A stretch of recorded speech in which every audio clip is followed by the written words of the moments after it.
At Bahama Boulevard, I'm Sean Innes. This is ZNS.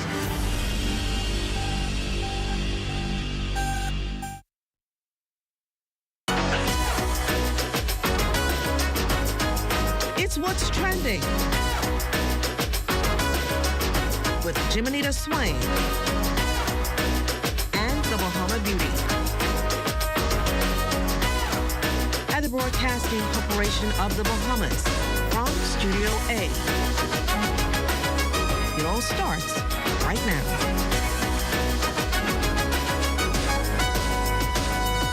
It's Wednesday, June 25th, and you're watching What's Trending, where we bring you the latest trends and hottest news on the people, places, and things you want to know about. I'm Anthea Ferguson with all things lifestyle, entertainment, and everything in between.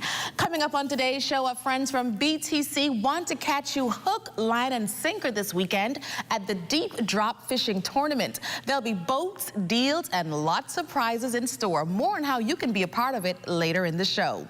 And we've got a fashionista in the house. The creative mind behind the Ramilda Rose brand is here to talk about her new collection that drops just in time for Independence Day. Stay tuned to see what she's stitching up for this year's designs. It's prom season, and the What's Trending Glam Cam has been hitting the streets to see the suits, crowns, gowns, and of course the arrivals. We'll give you a sneak peek into who arrived in style at the St. John's College Emerald Ball. All this is coming up. You're watching What's Trending.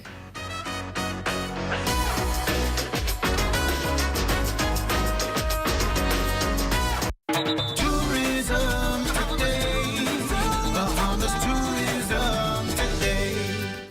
At the unveiling of the iconic signage for Cat Island, Prime Minister of the Bahamas, the Right Honorable Philip Brave Davis, and Deputy Prime Minister and Minister of Tourism, Investments and Aviation, the Honorable I. Chester Cooper, spoke to the spirit of Cat Island, which is now on display for all to see. Today, we gather not just to unveil a sign, but to reveal a symbol of pride, of purpose, of place. This signage installation, part of the Family Island Icon Project, started and led by the Deputy Prime Minister and his Ministry of Tourism, is far more than art.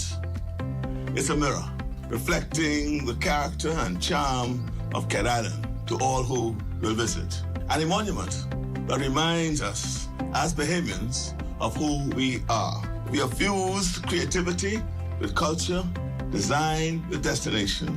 We have brought together the Ministry of Tourism, our brilliant Bahamian artists, and the people of this island to do something that speaks louder than words. We're seeking to memorialize the experience and the visits of our guests, both local and international.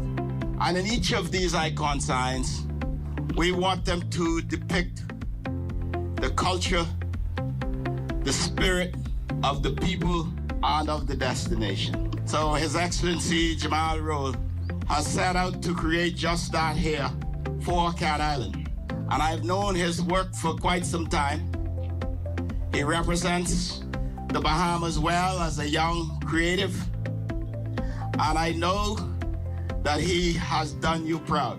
For more tourism updates, visit Tourism Today or Bahamas.com. I'm Michael Miller, and this is Tourism Today.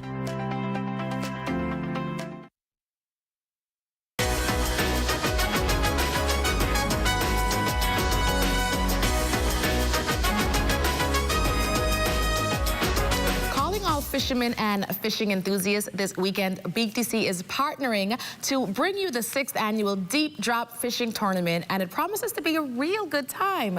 From red snappers to groupers and all the exotic marine life you can think of, they're sounding the call for all captains and their crews to bring their boats out for a day of fun for the entire family. Joining me to tell me more about the real champion Deep Drop Fishing Tournament are BTC Marketing Manager Stacey Mackey and Lanson Monroe, President and co-founder of the Real Championship Deep Drop Fishing Tournament. Welcome to the show, you guys. Thank you for having us. So, Mr. Monroe, you're gearing up for a really big weekend. Talk to me a little bit about this tournament and how it came about. Okay, so the Real Champions Deep Drop Fishing Tournament was birthed back in 2020. It was birthed from another fishing tournament by the name of Lords of the Deep, and we were all sitting around after that particular tournament, and wanted to just see who was the best of the best. There are 5 co-founders, including myself. We all decided that we wanted to see who was the best of the best. So therefore, Real Champions Deep Drop Fishing Tournament was birthed.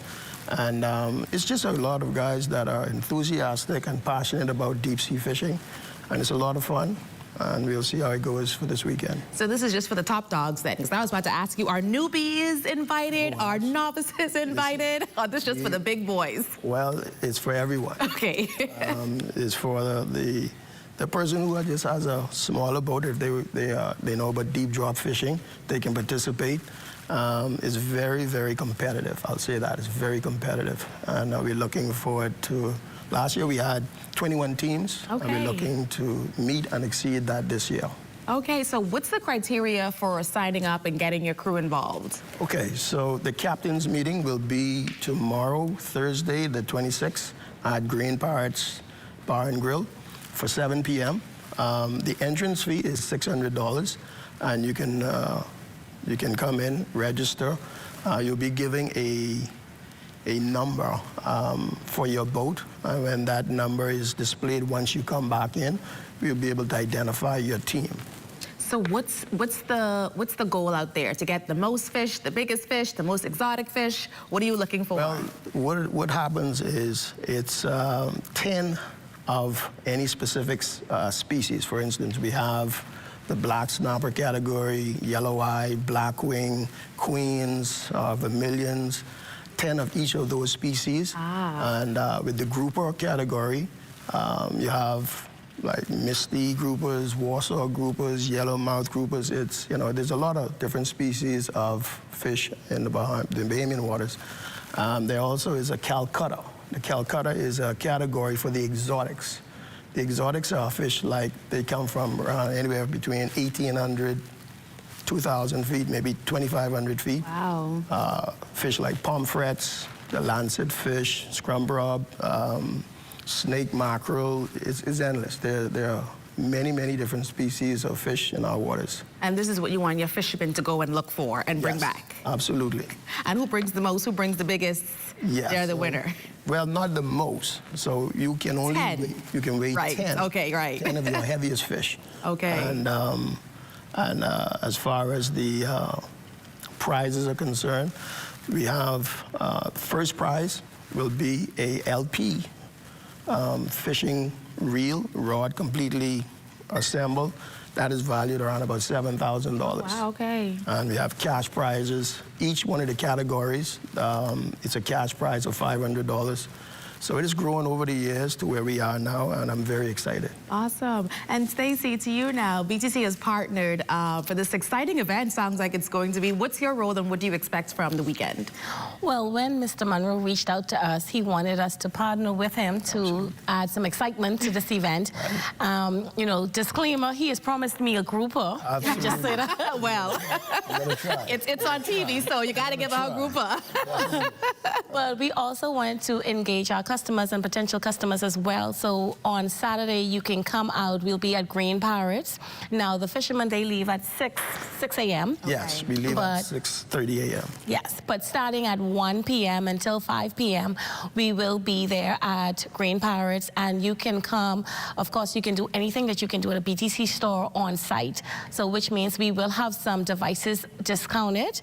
You can sign up for services. Right now, we have postpaid offer that's going on now, $64.99, and you get a free device. Okay. So you can get that on Saturday, as well as you can get a TCL 50 SE for just $169, and it comes with a $15 prepaid combo plan. So lots of services will be on site. You can sign up. We're also encouraging persons, you can get your Volti eSIM card. We have been promoting that, and Saturday is a time when persons, they're up and about, and you may not want to necessarily go to a BTC store. So you can come on down. We will have some music. We'll have some light refreshments. We'll have fun out there until the fishermen, they come back. Yes. Now, I'll tell you this. We also will be doing some prizes as well.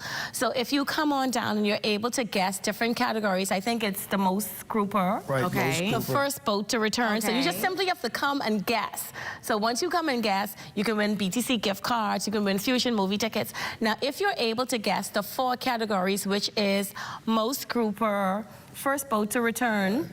I think most exotic fish. Exotic fish. The heaviest exotic fish. If you were to guess those 4 categories, you can win a Bahamas air ticket to anywhere they fly. So that's international as well as domestic. Awesome. So we just want to bring some excitement. Besides looking forward to my grouper. You better give a hug, Mr. Monroe. So you have a competition going on the waters, and you have a competition going on land. Yes. So as they're out and they're finding their exotics and their fish or whatever, you're going to be entertaining your guests. So is there anything else that they can do? Is it fun for the family? Can we bring the kids out? What else? Fun event. I know it's BTC, so y'all got some fun planned. What else can we expect? It's going to be a surprise, but we're going to be doing some, entertainment, because we know that, persons are waiting to see which boat come back first and things like that. So you can come, you can put your guests down, put your name down, your number down, and of course, if you win, we will call you. I think boats are coming back at 3. At 3? 3 to 5. Yes. So there'll be a lot of excitement between 3 to 5. Between 3 to 5. Yes. Okay. So, Mr. Monroe, tell us again how people can sign up. Is it too late to sign up, actually? Where can they go? What are the criteria? Let us know. Like I said, the captain's meeting is Thursday, 7 p.m. at Green Parrots. And they can come out there, register, bring the entrance fee, which is $600. Let's get ready to rumble. Okay, all right. So we will see you guys on Saturday. And I sound like I want bag for one. But for one group of 2. Sounds like it's going to be a great time. Sounds like you guys are going to have an amazing time. I am not so much a fishing gal, but, I think I could come out and throw a little rod out, catch a little something. Yes, get some red snapper. Thank you so much. Well, hook, line, and win with BTC. If fishing is your thing, be sure to head out and join the fun. Coming up next, Ramilda Rose is in the house with her new Independence Day collection. We'll be right back. Thank you, guys.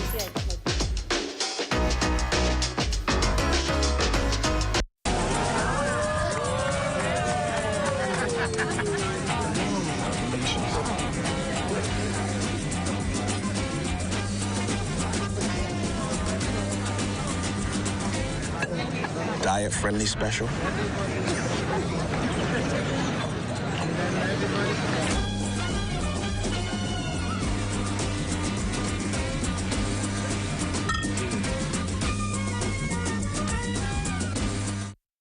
We're here at the Nassau Village Community Center project, where over the past 17 months, we've hired over 20 Bahamian subcontractors to bring this beautiful project to fruition.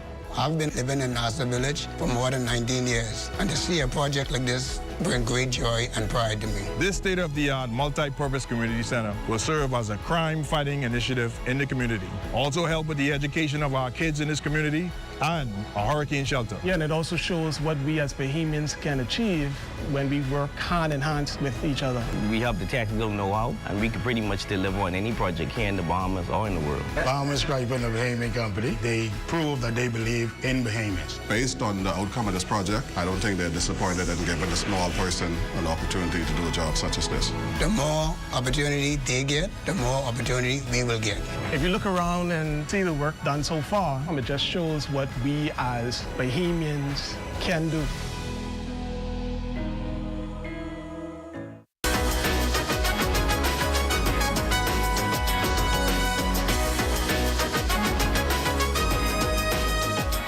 Ready to wrap your Bahamian pride in style? A bold new collection from local design house Ramilda Rose is here, and it just might be your go-to look for Independence Day. It's called the Bahamia Print Collection, and it's turning heads with vibrant fabrics and standout names. Designer and founder of Ramilda Rose, Jillian Curry-Williams, is always pushing the fashion envelope, and today she's here to discuss her latest creation. How are you, Jillian? Welcome back. Thank you. It's good to be here. Good to see you again. So it's almost Independence Day. I feel like the fashion designers never get a break because there's always some season we're rolling into, and now you are launching or have launched your new line for Independence Day. Talk to me about this Bahamia print. What inspired it and what can we expect? Well, I was inspired by the Bahamia print because I like floral prints, and after I had my double mastectomy, certain things just don't work. Like it doesn't hide the fact that I have no breasts. Right. So for me, prints are the big thing right now for me.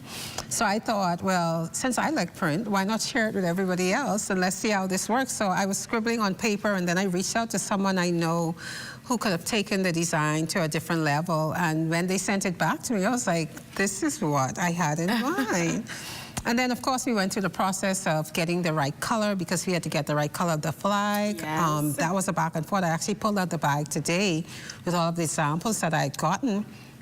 And I was like, oh my gosh, I went through 10 different ones to get the right one. You had to get the right one Yes. because it may print on this fabric, good, but if you switch it to another fabric, it doesn't. So yeah, but I'm so happy to wear this right now. And so now we are heading into Independence Day. Like we said, you have your brand new line. What can we expect? Dresses, tops, bottoms, skirts? What's in this collection? We have dresses. I'm wearing one of them now. This one is called the Priscilla Jasmine. And we actually named this dress after Priscilla Rollins. Okay. We have the Cynthia Alexandra, which is a button-up dress in short and long sleeve. We have short and long sleeve blouses for male and female, and we have a blouse with a tie neck. We have custom pieces if you want to get a suit made. That's something that we'll do separate, but I am so excited about this. And the unique names. This one named after Priscilla Rollins, Cynthia Alexandra, I guess we can guess. Who was that? So who else can we expect to hear your pieces named after in this piece? One of the shirts is named after my husband, the Franklin Kennedy. Of course, nice. I couldn't leave him out. We have the t-shirt dress that's a part of my name and my daughter's name, the Gia Indira. We have the V. Jordan, which is from one of my friend's daughters. That's her name. We have another friend, her husband his name is the short sleeve shirt. So there are different people throughout the community that we thought we should pay an ode to for this collection. So adding lots of character to an already beautiful, colorful, vibrant collection. So how long did it take you to bring this concept to life, like from inception to wearing the piece today? This took 5 years. Wow. Yeah, because I was explaining to someone the other day, putting together a collection of garments is like when you're building a house. You have plans, and putting together collections the same way, but we call them tech packs. So just how the plan has everything, the lighting, the electrical, plumbing, all of that, the garments have the same thing. You have to say which fabric you want to do it out of once you already know, get your design done. You have to tell them what width of stitch you'll be using to stitch it, whether you're going to start it from the bottom up or from the top down, which piece goes together first, and you have to tell them step by step. All of that is in the tech pack. So once you do that, then there's testing of patterns. I did all my patterns from this end. I tested all of them in muslin first, and I sent them on where they were tested again. Then there were some tweaks. We had to do those tweaking.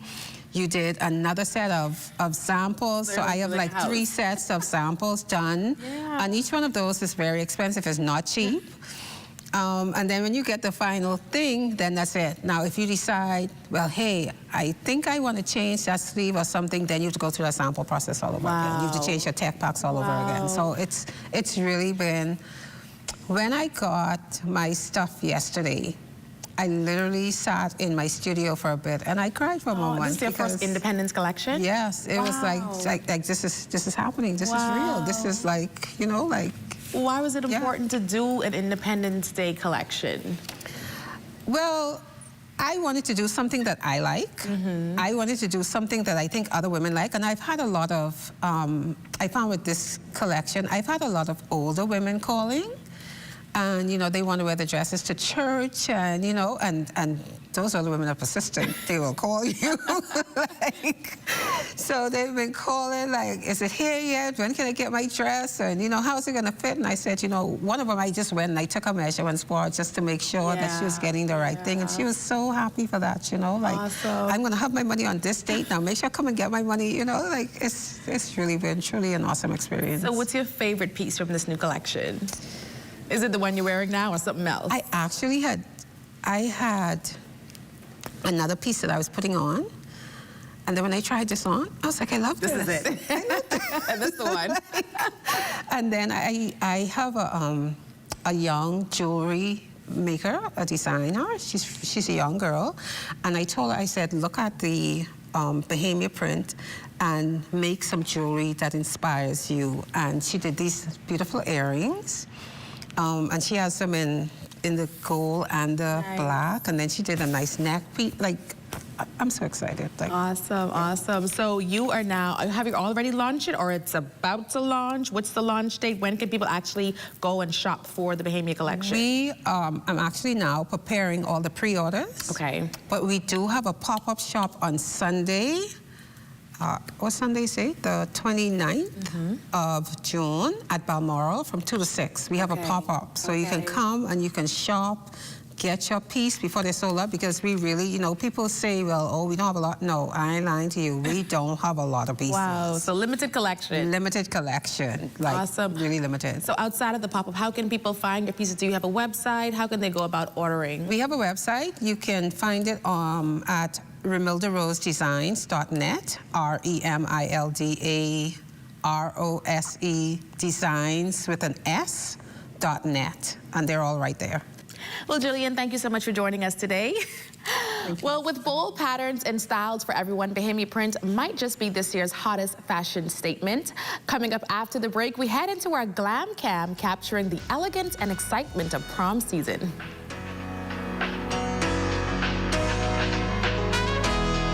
Got termites and need to get rid of them fast? Trust Rent-A-Kill Initial. With over 60 years experience in the Bahamas, the global brand, training, and expertise can't be beat. Only Rent-A-Kill Initial gives you a 3-year warranty and payment plan options on termite fumigation.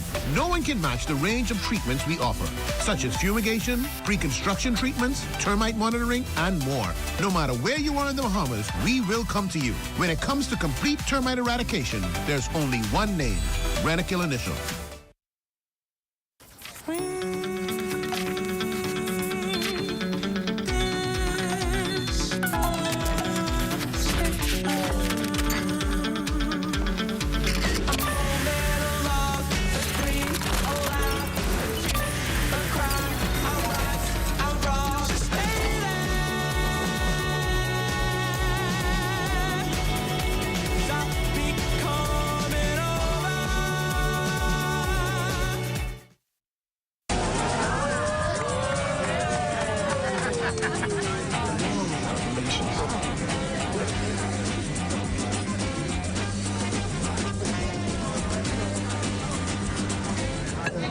Diet-friendly special.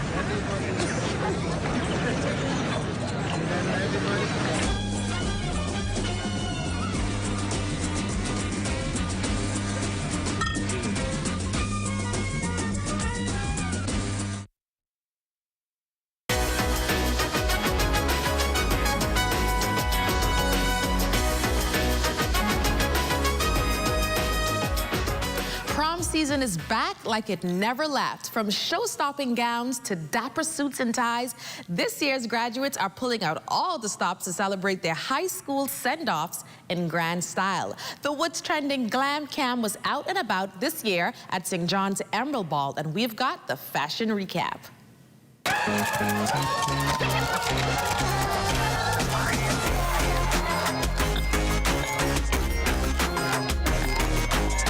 The red carpet is rolled out, the lights are flashing, and the vibes are giving nothing less than the Met. The students of St. John's held their annual Emerald Ball, and we got the first look at the fiercest displays of fashion, from gorgeous gowns to top-notch tuxes. Here's a look at some of the ensembles that had us looking for the runway. This was no place for your auntie's church dresses. The girls came with the gowns, darling, starting strong with this royal blue royalty duo, and they didn't just come to prom. They came to collect their crowns, literally. Our king is serving us luxury in a custom-crushed velvet royal blue tux, complete with this satin lapels, a statement brooch, and a bow tie that says, "Yes, I'm him." His queen, whew. Sis said, "Is this a king-size runway? Because this is fit for more than one." This gown is a full-on fashion fantasy, from the dramatic feathered bodice to the intricate beading cascading down into a lush, textured train that looks like it was stitched by angels. Together, they are not just prom goals, they're prom legends. Now, hold on now. Who let Damson Andros out the house like this? This red carpet rebel walked up like he just hopped off a private jet from Milan. He strutted in a classic black tux with a bold twist, a red floral brocade vest, and matching bow tie, adding that pop of drama. And don't miss the mirrored shades and the jewel lapel pin. It's the mix of mystery and confidence for me. Stop the press and call the police because this pink power couple just shut the whole prom down. This Jen showed us the definition of suave in this pastel pink suit paired with a black button-up and gold cross chain, looking like he's about to headline a love song tour. His date, she floated in like a rose in full bloom. Her shimmering soft pink mini gown is giving rhinestone goddess with a thigh-high slit and a dramatic side train that says, "I'm soft, I'm stunning, and I still might step on your neck." Bonus points for that glamorous clutch and those effortless beach waves. A vision in violet. This queen stepped out solo in a majestic, figure-hugging purple gown, dripping in sequins and royalty-level glam. The off-the-shoulder neckline gave us old Hollywood drama, while the train added all the flair of a grand entrance. And don't get us started on that matching purple updo, the popping cut crease that's giving a new definition to if looks could kill, and accented with a silver clutch. Hello, pageant realness. If elegance had a spokesperson, they would definitely be on the line for her. We have another cotton candy couture power couple. Our king in blush pink is looking debonair in his crisp tux and velvet bow tie. But let's be real. The showstopper is his queen in this sculptural pink masterpiece. That swirl neckline, a literal work of art. The sparkle, blinding. The confidence, off the charts. And the grand finale, royal entourage energy with this golden trio. Our gentleman in the middle channels sunshine vibes with a white tux and golden accents. Peep the rose boutonniere for that dapper touch. On his arms, two stunning ladies rocking the warm color palette like fire and gold. One dazzles in a beaded amber gown with major shimmer, while the other brought autumn goddess energy in a radiant orange dream dress. Together, they're the ultimate prom power squad.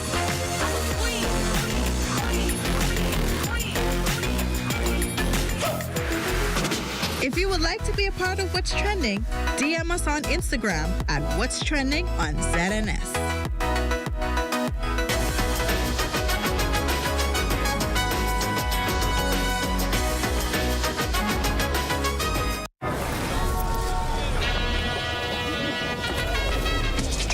Just what is it that you want to do? And we want to have a good time. We want to be free to do what we want to do.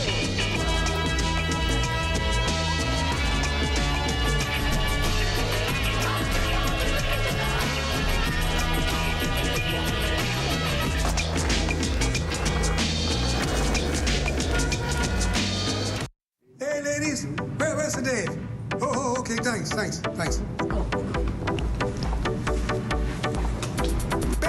Greg, what's up? Ready, man, how you doing? I'm doing well. He's meditating. You gotta give him at least an hour.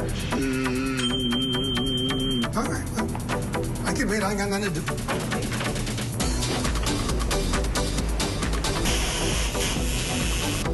Pin it out, I say, now on to independent.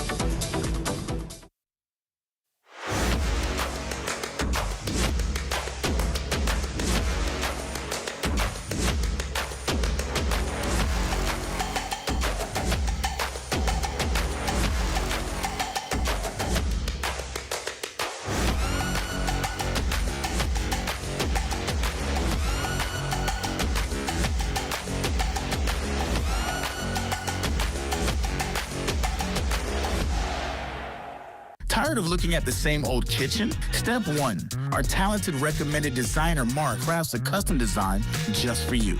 Step 2. Once your design is ready, CBS Bahamas makes ordering effortless. Your dream kitchen is within reach. Step 3. Our recommended installers bring your vision to life, ensuring every detail is perfectly in place. Sit back and relax as your dream space becomes a reality. Visit cbsbahamas.com and start bringing your home improvement dreams to life today.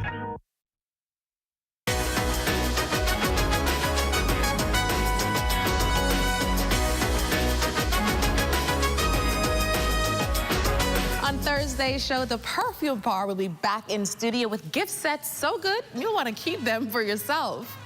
Well, that's what's trending today. Be sure to catch up with us on Instagram at What's Trending on ZNS for all the latest buzz. We'll see you right back here tomorrow at 6 p.m. for more lifestyle, entertainment, and everything in between. I'm Anthea Ferguson. See you tomorrow.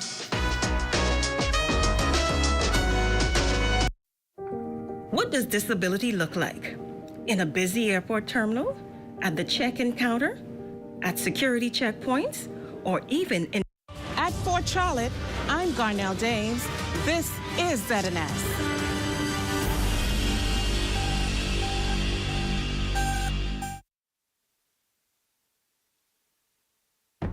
This is the Bahamas Tonight, the Northern Edition. Here's a look at tonight's top stories. A veteran in hospitality wave in our Grand Bahama economic rebound. Students get the green light to apply for their U.S. student visa. Here's what one recruiter has to say.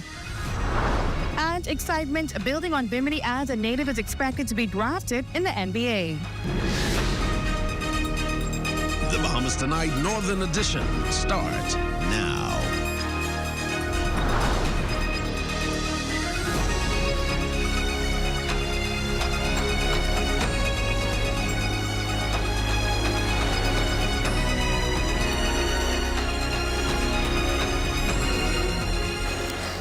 From Resort World Bimini, this is the Bahamas Tonight, the Northern Edition. Good evening, all. I'm Jolanda Thompson-Everest.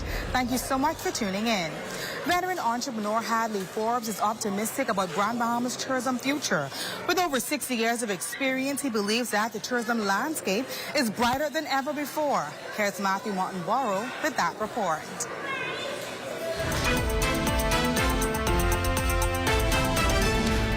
Owning and operating his business for more than 6 decades, Hadley Forbes of H. Forbes Charter has seen Grand Bahamas tourism climate through its highs and lows.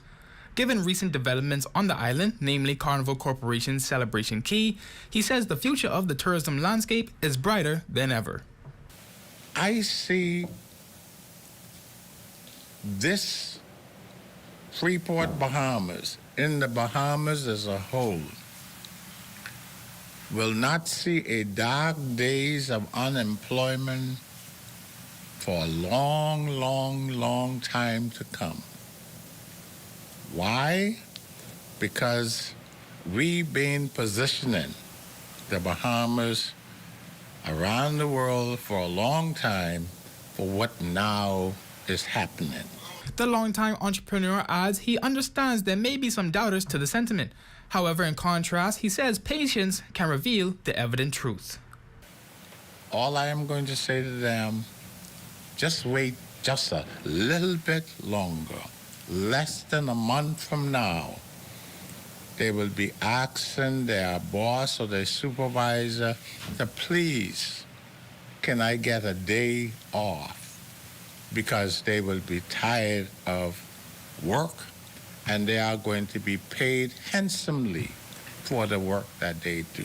Forbes continues his positive sentiments, advising fellow proprietors within the tourism industry to prepare for the foreseeable future.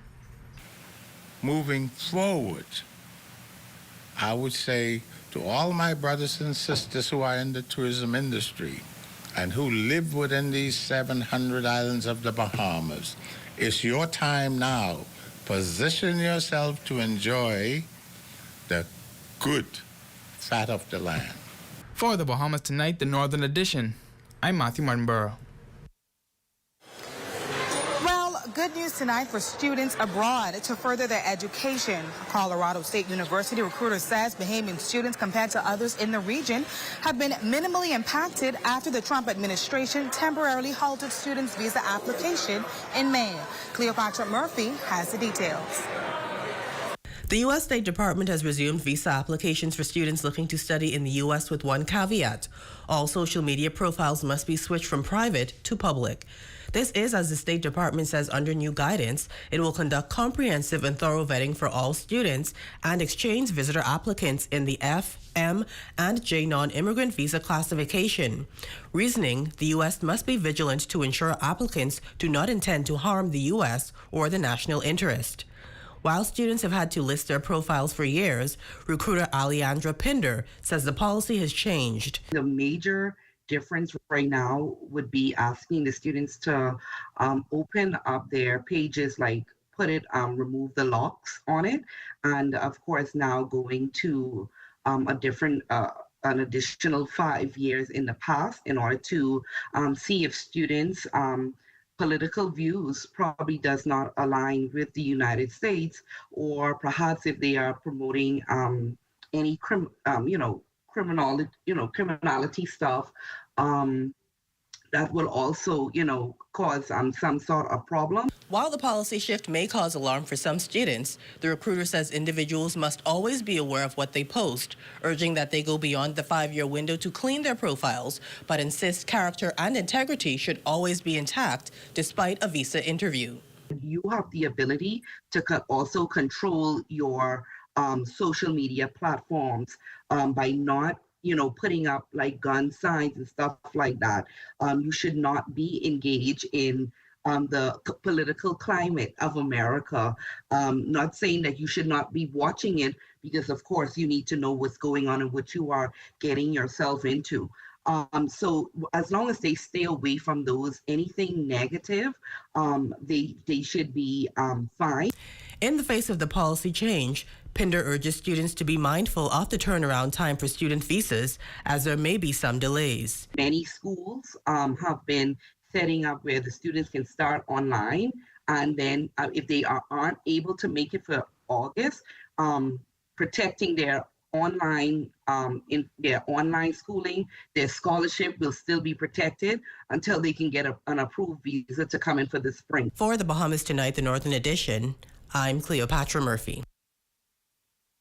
Still on the education beat, Tarif College is expanding its footprint in Grand Bahamas education landscape, this time through student leadership. Raven Davis has more in this report.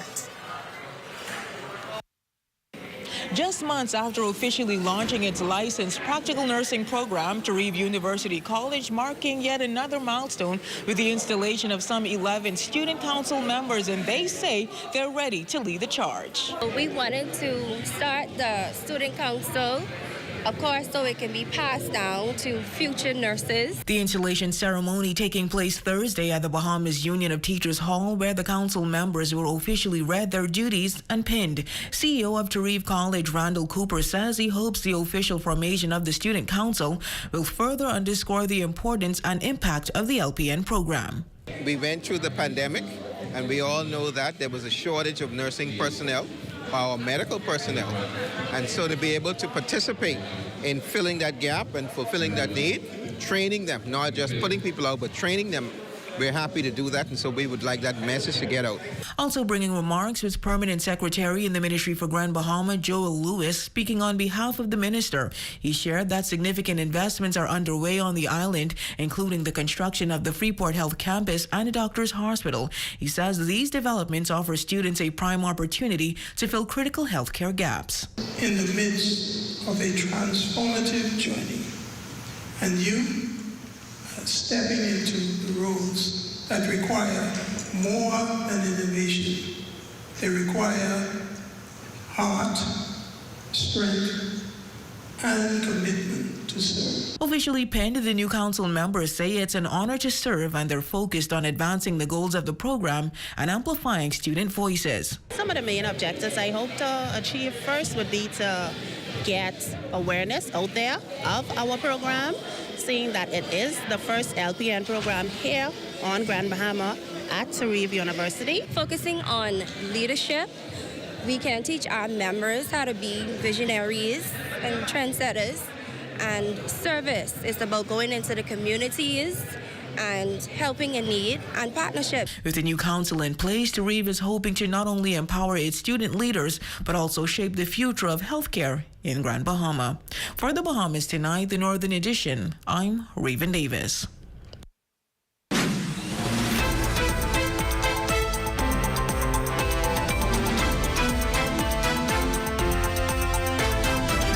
The South Bimini Airport Terminal is also quickly coming on stream, ultimately meeting its expected completion date in the first quarter of 2026. Matthew Martinborough shares more in this report. Bimini Airport Development Partners. These are the new kids on the blocks, but they are making incredible waves in Bimini and in aviation. The Director of Aviation, Dr. Kenneth Romer, took the podium at the Office of the Prime Minister's press briefing Thursday afternoon, providing updates on the upcoming projects of airport infrastructure throughout the Family Islands, with Bimini's airport being highlighted in the announcement. The Aviation Director noted in his address the South Bimini Terminal has been making significant strides in its respective developments, with completion dates fast approaching. South Bimini Terminal on airside, we expect that to happen by Q4 of this year, December, or certainly by the first quarter in 2026.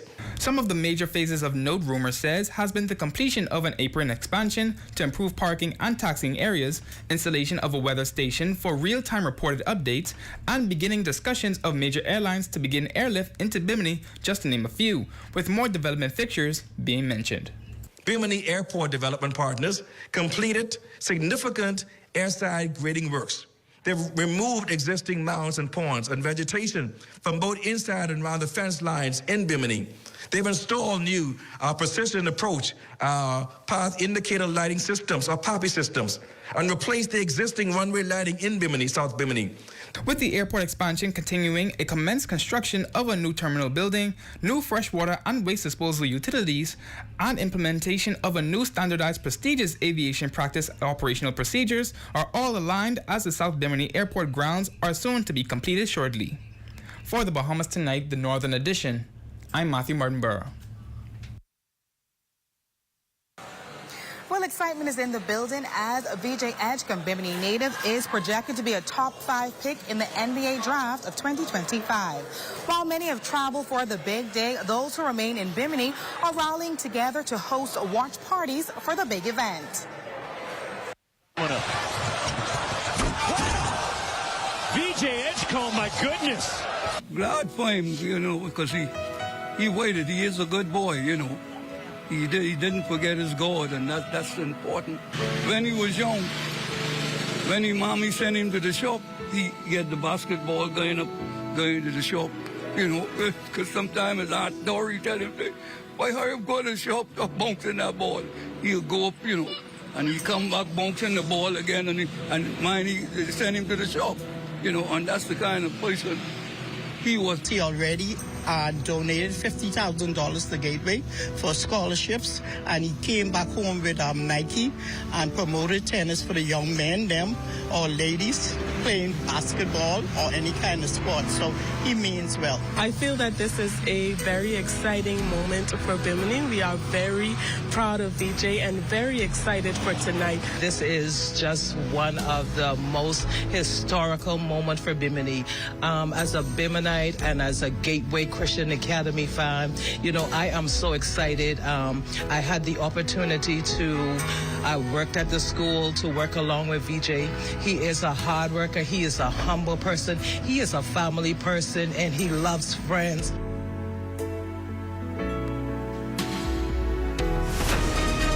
And still to come. We explore Resorts World's Bimini Conch experience. It's a story you don't want to miss.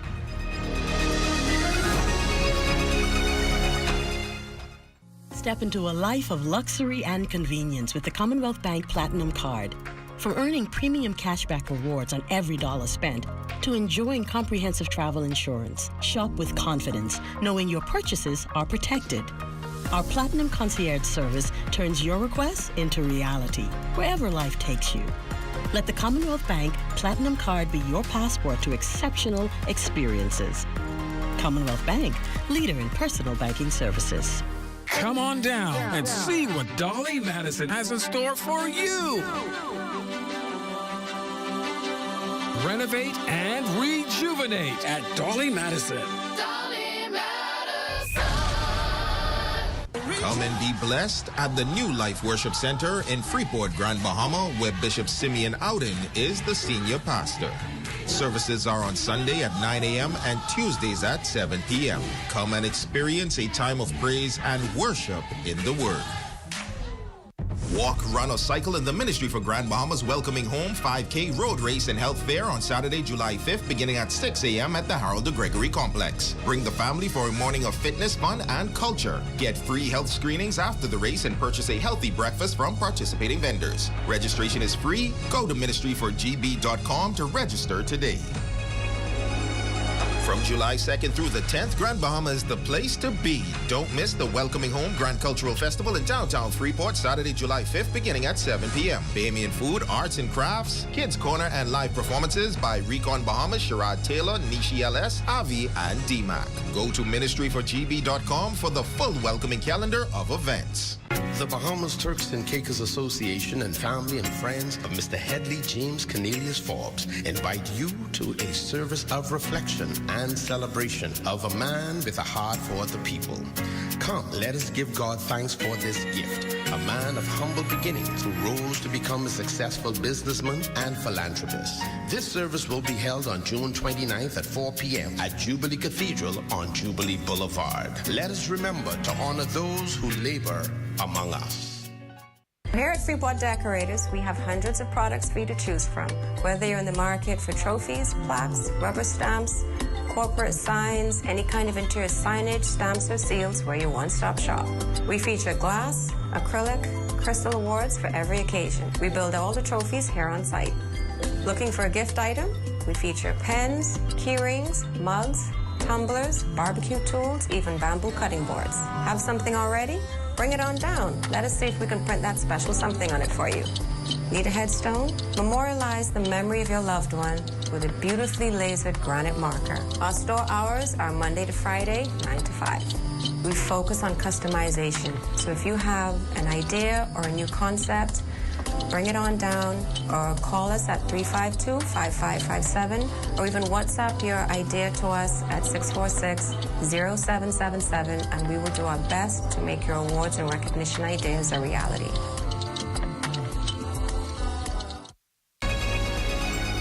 Your number one team in the North. Only the sun covers the Bahamas better.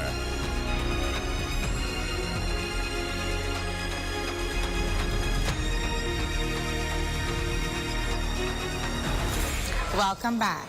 As we continue to broadcast live from Resorts World Bimini, this feature takes us to the Conch Experience, a new addition to the resort's list of things for visitors to do on the island of Bimini. Well, we were invited to take part in this experience, and let me tell you, it left our stomachs wanting more. Good afternoon, everyone. My name is Chef Termite Wilmot, and today I'm going to take you through how we prepare our traditional conch salad. At Resorts World Bimini, the Conch Experience is one of the most talked about attractions in the Bahamas. The iconic conch salad, known for its fresh, simple ingredients, is a crowd favorite, leaving a burst of island flavor on every palate. So for a traditional Bahamian conch salad, it would be our diced conch. So we're going to make enough for everyone to share. We would use either yellow or white onions, green bell peppers, and tomato. For a traditional Bahamian conch salad, that's all you're going to get in it vegetable-wise. And we're going to season it with salt and pepper. Fun fact, conchs can live anywhere from 20 to 40 years and are capable of producing millions of offspring each year. You can add as much of a certain vegetable or as little as a certain vegetable as you like. For me personally, I kind of like equal amounts of vegetables to conch. So you can add probably about 3 to 4 spoons of the onion. We're going to add in some green peppers. And for the tomatoes, we're going to add about 2 spoons. So for traditional conch salad, just tomatoes, onions, and bell peppers. So now, since we have our conch and vegetables inside of our bowl, we're going to season it or marinate it in fresh citrus juice in the form of limes and oranges.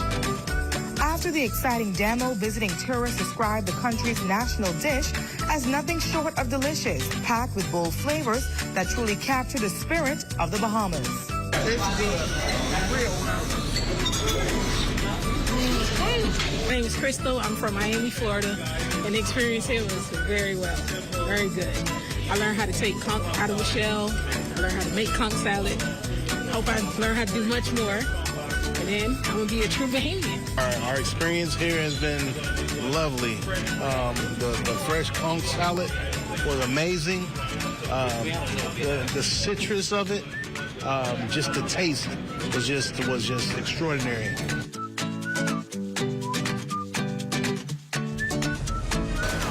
And that's a look at stories making news. Here's a check on sports when we return.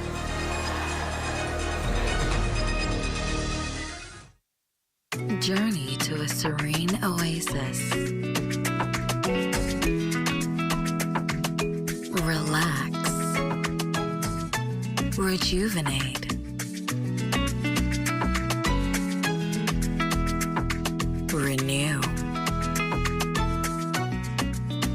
Welcome to Renew Day Spa. For appointments, call 352-RENU. From July 2nd through the 10th, Grand Bahama is the place to be. Don't miss the Welcoming Home Grand Cultural Festival in downtown Freeport, Saturday, July 5th, beginning at 7 p.m. Bahamian food, arts and crafts, kids corner, and live performances by Recon Bahamas, Sherrod Taylor, Nishi LS, Avi, and Dima. Go to ministryforgb.com for the full welcoming calendar of events. Just 50 miles off the coast of Florida lies a destination unlike any other. Welcome to Resorts World Bimini in the Bahamas, where vibrant culture means endless adventure. Relax on pristine beaches, savor Caribbean flavors, and sun-filled hotel stays. Whether it's a tranquil escape, night at the casino, or a weekend full of thrills, Bimini feels like a world away, but closer than you ever imagined. Your journey begins here, Resorts World Bimini. Welcoming home. Get ready, Grand Bahama. The Welcoming Home Grand Expo and Empowerment Seminar is coming July 4th, 2025. Join us at the Grand Lucayan Convention Center from 10 a.m. to 4 p.m. for a day of inspiration, information, and opportunity.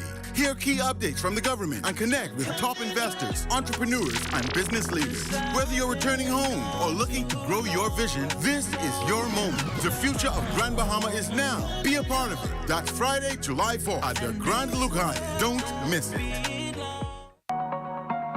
Join us for City in Motion, your inside look at the people, progress, and possibilities shaping the city of Freeport.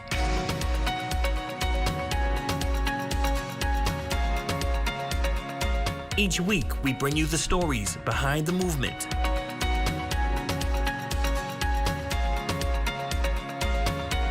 Highlighting how the Grand Bahama Port Authority is leading with purpose. Our desire is to connect Bahamians with the opportunities that's right in front of them. This is City in Motion. A new era is dawning in Grand Bahama. An opportunity, it's knocking louder than ever. Introducing Tract B, Bahama Reef Yacht and Country Club, Unit 1. A prime corner commercial property, footsteps from the Port Lucayo Marketplace, crystal clear waters, and white sandy beaches. This expansive 4.8-acre tract is zoned for commercial and multi-use development. Envision a thriving restaurant, a boutique hotel, or an entertainment hub unique to your vision come to life. You can live, work, play, and learn in paradise when you seize this rare opportunity today. Collaborate with DEFCO and let's shape the future of Grand Bahama Island together.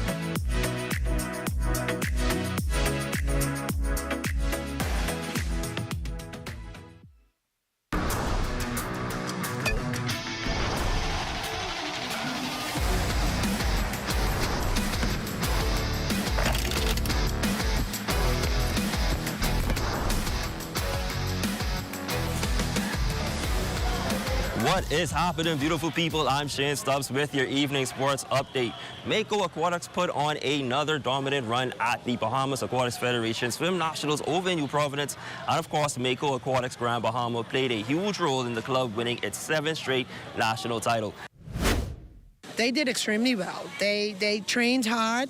They're committed to the sport. That's only possible because of the dedication of our coaches, who has gone above and beyond. Kamani Cooper won the 9-10 boys high point title with 59 points and 11 medals.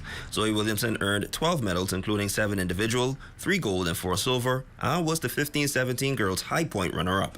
I won like 9 individual and some from the relay. It feels good knowing that you trained hard. It was a fight. It really was a challenge, but I did come second overall. Mako Aquatics finished with a total of 3,109 points, while picking up a total of 129 medals overall. And finally in sports, all eyes will be on the 2025 NBA draft as VJ Edgecombe waits to see where his NBA career begins. Mindful of his humble beginnings, the NBA draft prospect knows full well what this milestone means, not just for him, but others coming up. Just showing that other kids can make it out. That's the main thing, just telling kids that they can have confidence. I'm from my island, only 7 miles long, and I mean, I don't think anyone on that island would just have dreams of saying playing in the NBA, well, making it. It would just sound so crazy. So being able to make it, man, I'm just truly blessed. My basketball inspiration was Sugar. Is my coach growing up. He passed, but I know he's happy because he's the one that always told me I could make it to the NBA. And especially happy for him was his mother, Bendra Roll, who released a press statement earlier today, which reads, "Today, June 25th, 2025, fulfills the mindset that my son, VJ, had from a child. He looked beyond high school and college. He was determined to make it to the NBA. This challenging journey has been loaded with prayers, sacrifice, and tears. It furthers, I watched my ambitious barefoot son play pickup ball, nail up a crate to play basketball in the yard, quietly stayed disciplined, and followed his dream. I truly thank God for my family and the small Bimini village that helped to raise VJ." It concludes, I encourage young people throughout the Bahamas and everywhere to never give up and always remember that manners and respect are often more valuable than money. To God be the glory.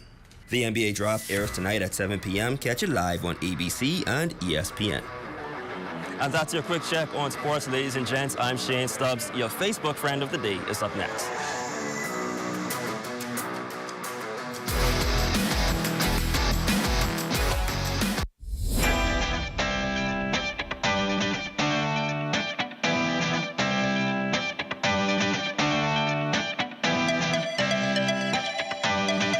Welcoming home. Get ready, Grand Bahama. The Welcoming Home Grand Expo and Empowerment Seminar is coming July 4th, 2025. Join us at the Grand Lucayan Convention Center from 10 a.m. to 4 p.m. for a day of inspiration, information, and opportunity. Hear key updates from the government and connect with top investors, entrepreneurs, and business leaders. Whether you're returning home or looking to grow your vision, this is your moment. The future of Grand Bahama is now. Be a part of it. That's Friday, July 4th at the Grand Lucayan. Don't miss it. In the heart of the Bahamas, there once lay an unassuming island, scarred, forgotten, left behind by industry. A place that had given so much, but had been abandoned in return. It took a family whose legacy is deeply intertwined with the sea to see its potential. They saw not just an island, but possibilities to replace abandonment and desolation with life and beauty. The transformation of Ocean Key was a collective effort, bringing together skilled workers, artisans, builders, and conservationists, combining passionate visionaries with Bahamian expertise, ensuring that Ocean Key was not just a paradise, but a source of opportunity. What is Business Fit? Business Fit is a group health insurance package offered by BAF Financial. What are some of the benefits of Business Fit? No deductible, dental and vision care, hospital room and board, surgical treatment, labs, medication and drugs, maternity, doctors, clinics, specialist visits, chemotherapy and radiation treatment, air and ground ambulance, and preventative care. Business Fit, offered by BAF Financial.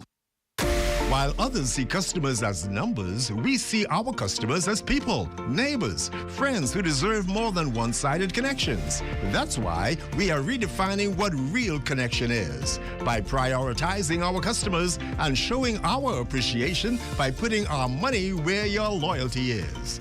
ATC customers claim your $200 Bahamas Air gift card when you add postpaid mobile to your internet plan. That's loyalty that flows both ways. Your number one team in the North. Only the sun covers the Bahamas better. And that's going to do it for us here in the North, live from Resorts World Bimini. On behalf of our entire ZNS News team, thank you so much for tuning in. I'm Yolanda Thompson-Everest. The Bahamas Tonight is up next.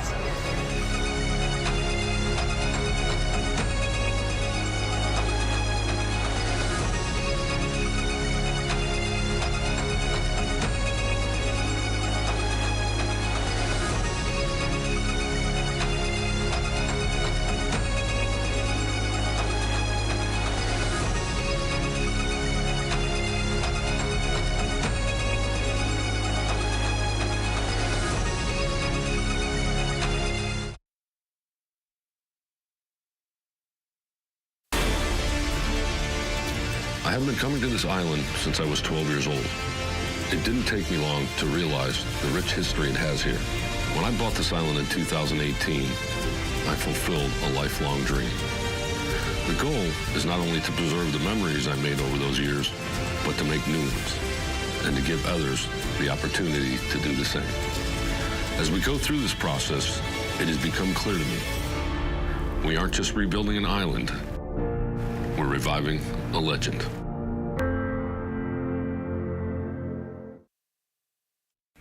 This public service announcement has been brought to you by the Bahamas National Trust in conjunction with the Broadcasting Corporation of the Bahamas.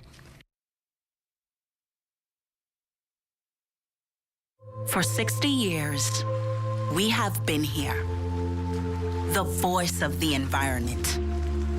Here, speaking up and for your national parks, all across the islands of this nation. The places God visits for vacation, spanning over 2.5 million acres of land and sea. How delighted then he must be to see a sea of pink, as flamingos mingle and haven like jingles play where queen conchs still sleep. And if you listen, you can hear it. The words of gossiping parrots awaiting the diction of the day. All 365 of them, that's every day and every year, 15,000 children share in the beauty of this playground. Our name is yours. And we have been yours for years unnoticed. Don't forget us. Support us. Your national parks. The defenders of your environment. Join us. Remember, our cause is yours. The first land and sea park in the world is yours. Heritage. Here it is. When was the last time you gasped at our scenery, gotten lost in the depth of our reefs, or even awed at the green of the leaves of our trees? Don't hesitate to donate and volunteer. Don't hesitate to care. We are here for you. The Bahamas National Trust, BNT. 3 letters that spell out simply, perfectly, and undoubtedly that we are yours. Al Cash Primary School, Boys Club of Excellence program is a very beneficial program to the boys because when they are here, I have seen some of our most troubled boys turn around. We select The Bahamas Tonight, the national report starts now.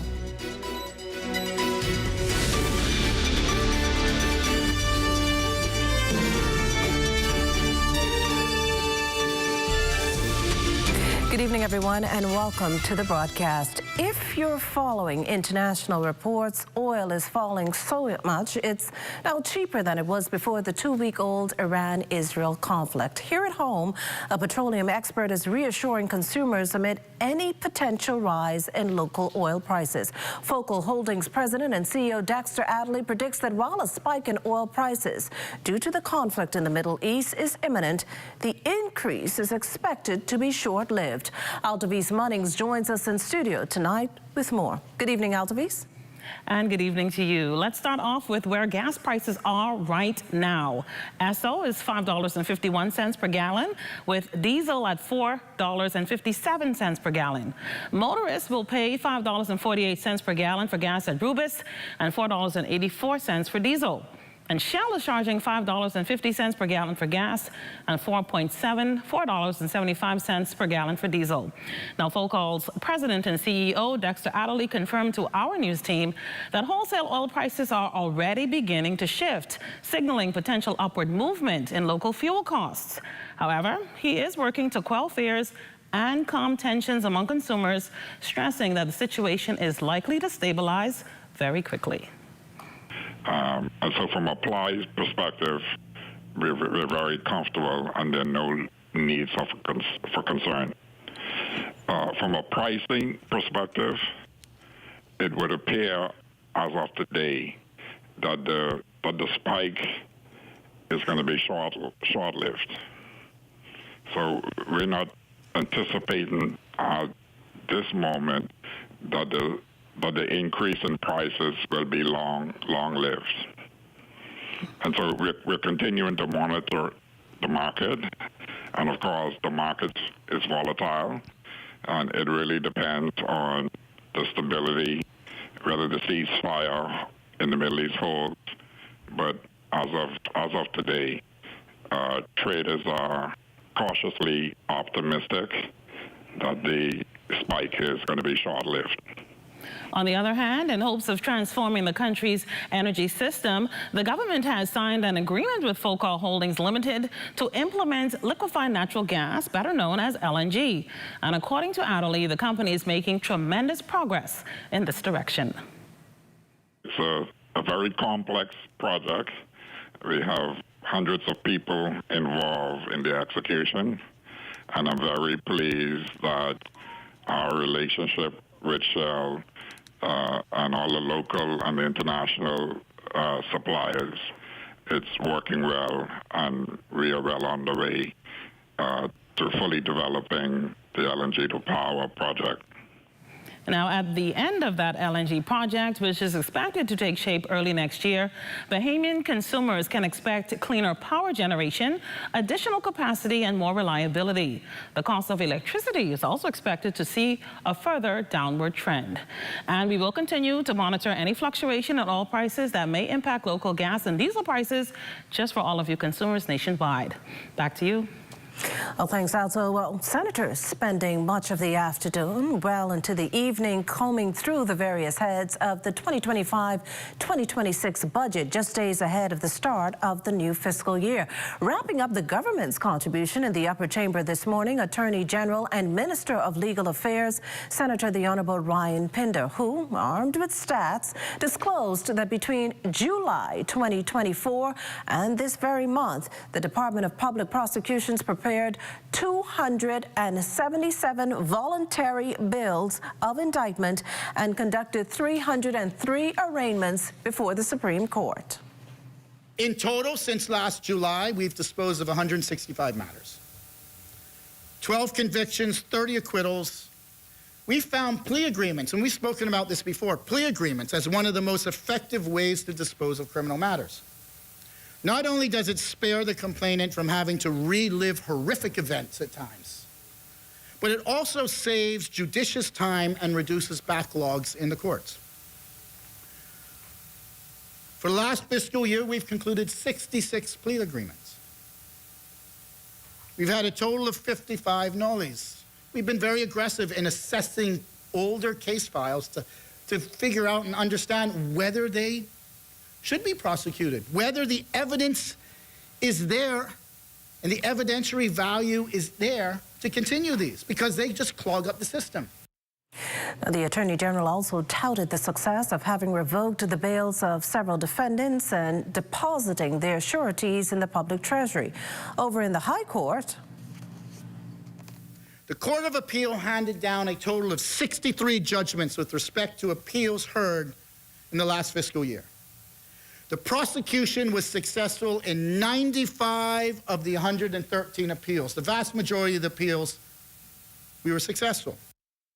Meantime, running the gamut of issues was Senate Leader of Opposition Business, Darren Henfield, who shared a bit more details about his party's proposed plan to better handle wildfires with the help of a comprehensive fire strategy.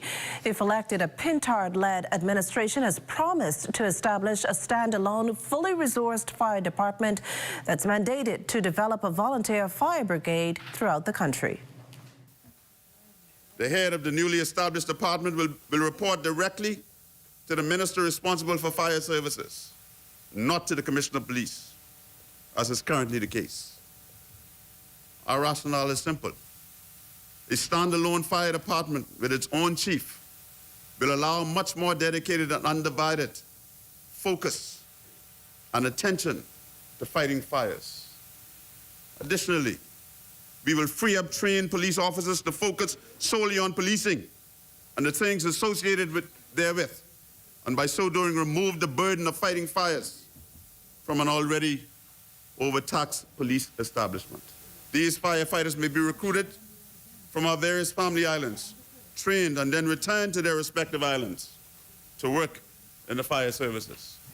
Also coming out of the Senate's budget debate, the revelation that more than 200 Bahamians have received land grants from the Bahamas Agricultural and Industrial Corporation, or BAIC, since the Davis administration assumed office. That from BAIC's executive chairman, Senator the Honorable Darren Pickstock, who added that the government's increasing direct support to farmers by 200%, expanding the national agricultural budget from $25 to $35 million, and this while the Farmers Commercialization Pilot Program in North Andros links local farmers directly with major wholesale buyers. We work with wholesalers to identify high-demand crops, including tomatoes, cabbages, cucumbers, onions, and help farmers meet those demands with market-grade produce. The overall sales generated from this project from December 2024 to May 2025 was $312,800, Madam President. Madam President, that is real impact. That is impact. That is money going directly into the pockets of farmers. There was also the assurance that BAIC is recommitted to compensating farmers who supply produce to the produce exchange. Those who supply produce worth $300 or less are paid in 30 days, over that amount in 45 days. As for the Golden Yoke program, the plans to increase egg production from more than 750,000 a year to 27 million eggs annually, with 13 million of them being raised in the Family Islands. The Golden Yoke project that will see the expansion of domestic egg production. This program has been controversial, but we want to reiterate our commitment to seeing this project to completion. When fully executed, the project is slated to deliver 38 new grow houses across 12 islands. Additionally, we will see an innovative extension of the program taking shape in public schools across the country. Well, the governing Progressive Liberal Party, not the only ones touting the 2025-2026 budget debate. That confidence propped up by its supporters who turned out this past Monday for a link-up where they heard from the party's leader and several sitting MPs. Felicity Darville has the story.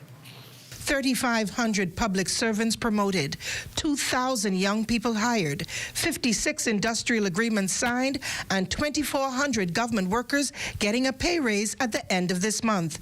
Prime Minister the Honorable Philip Davis touting the success of his administration while giving a vote of confidence to his members of parliament in the Eastern District of New Providence.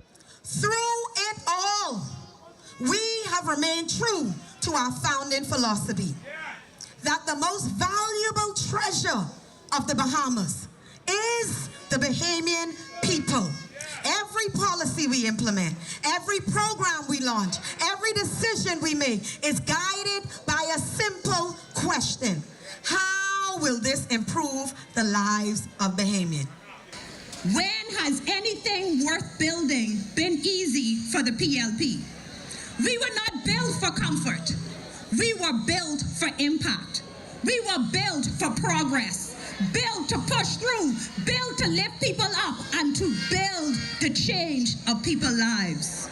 That's JoBeth Colby Davis for Elizabeth and Leslie Miller Bryce for Sea Breeze. They linked up with Fox Hill MP of 33 years, Fred Mitchell, as well as Yamacraw MP, Zane Lightbourne. The Progressive Liberal Party is for infrastructure. So, you got the Fresh Creek Bridge. You got the seawall in West End. You got the glass window bridge in Eleuthera. You got the airports in North Eleuthera, in Long Island, in Mayaguana, in Exuma, and in Bimini, all to be finished by the Progressive Liberal Party. PLP is stay focused. The funny thing is, even during COVID, they couldn't build or repair anything that they wanted to do. In construction now, they know everything but construction. But guess what? During COVID, construction workers were essential workers. They could have worked around the clock. The only thing they did was spend $20 million on sidewalks, some of them going to nowhere. Prime Minister Davis said his team is working hard. They've lowered VAT, raised the minimum wage, fed over 1 million free breakfasts to school children. They're building homes and airports and doing so much more. Felicity Davil for the Bahamas Tonight. Still to come, good news for residents of Joe Farrington Road. That story and more when the Bahamas Tonight, the National Report returns. Step into a life of luxury and convenience with the Commonwealth Bank Platinum Card. From earning premium cashback rewards on every dollar spent to enjoying comprehensive travel insurance, shop with confidence, knowing your purchases are protected. Our Platinum Concierge service turns your requests into reality, wherever life takes you. Let the Commonwealth Bank Platinum Card be your passport to exceptional experiences. Commonwealth Bank, leader in personal banking services.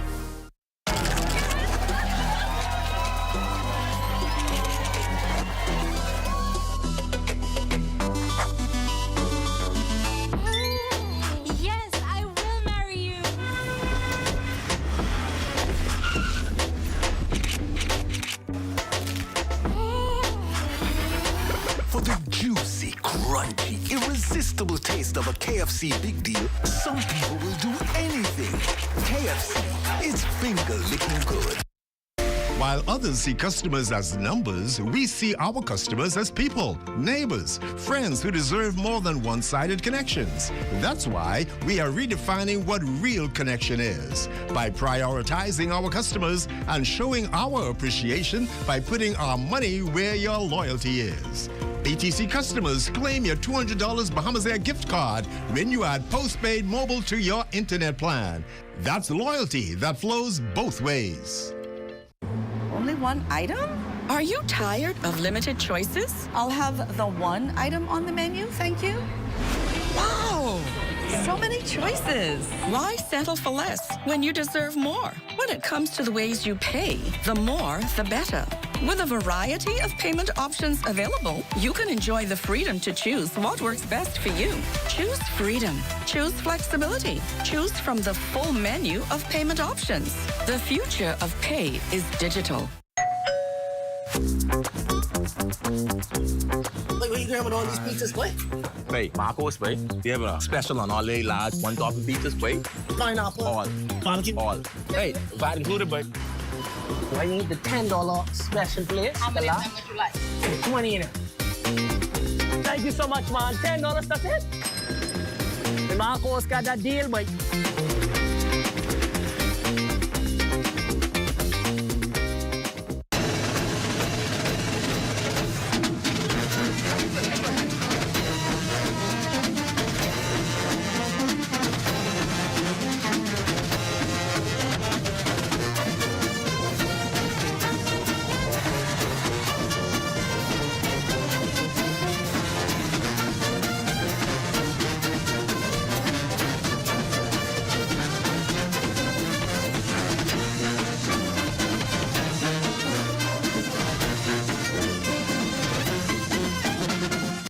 This portion of the news is brought to you by Bahamas Striping Group of Companies, where safety is first. Oh, your beauty shot tonight, one of downtown Nassau, and that shot coming in from the northwest with the Margaritaville Resort in the 4. That shot courtesy of our esteemed drone pilot, Neville Smith. Welcome back.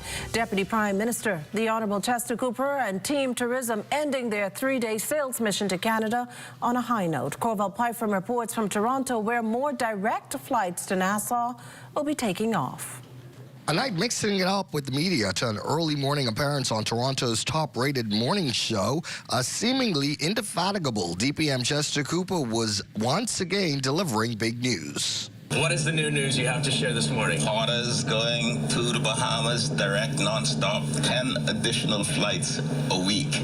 Unbelievable. Toronto, Ottawa, Hamilton. We're looking forward to it starting at the end of November. It's great. Exciting times for the Bahamas. Additional airlift from Canadian markets comes as the Ministry of Tourism ramps up its Lifetime of Islands campaign, guaranteeing something for every visitor. The reality is that we promote 16 of them.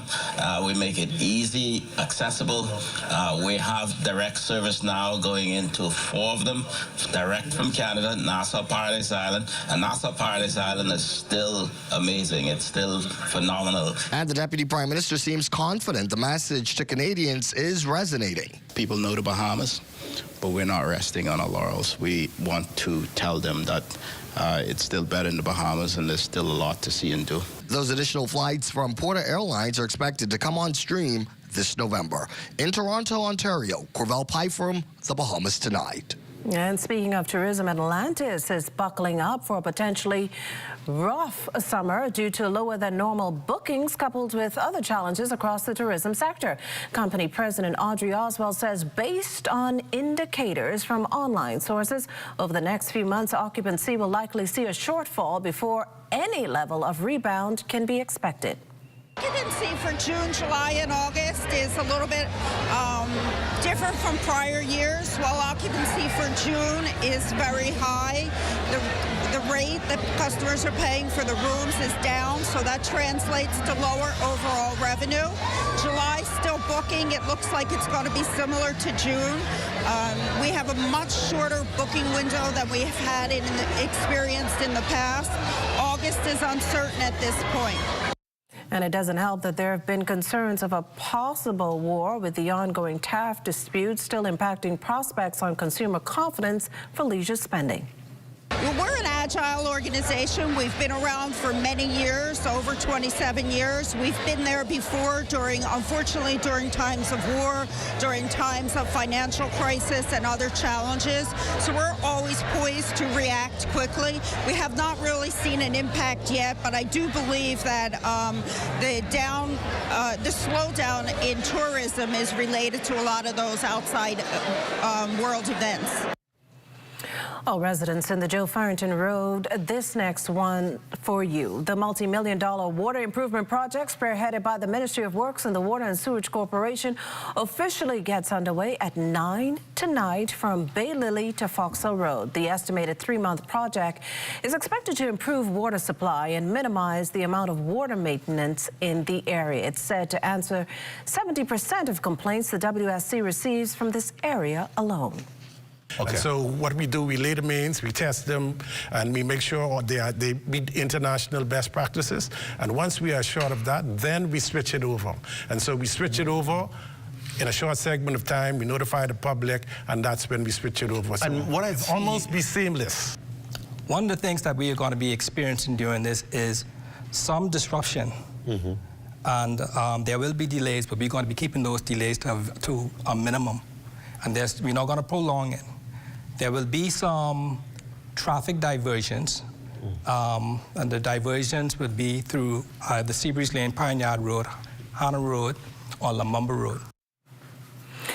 From the courts, Justice Camille Darville Gomez delivering a ruling in the Bahamas Nurses Union court matter. The union had asked her to remove its president Muriel Lightbourne from office, but the judge temporarily denied the request. She also reinstated union members who were suspended pending the outcome of the case. Now, this after a number of union executives filed an interim injunction seeking to block Ms. Lightbourne from continuing on as president. The ruling comes amid ongoing unrest in the union over Ms. Lightbourne's leadership, which led to 2 union officials being suspended and the locks changed at the union's headquarters. Meantime, the court also ordered that the new Nurses Union Secretary General Siobhan Brennan be paid the salary which was withheld between April and May and the outstanding balance for December 2024. Justice Darville Gomez also refused to grant an order restraining the treasurer from spending union funds without a resolution from the executive committee. The matter has been adjourned to July 30th. This portion of the news is brought to you by Folk Call Smart Pass, the smart way to pay at the pump. Are you straight? Bro, I ain't getting no service. I can't make no calls. I can't post nothing on my stories. I don't get it. Wait, you on a live?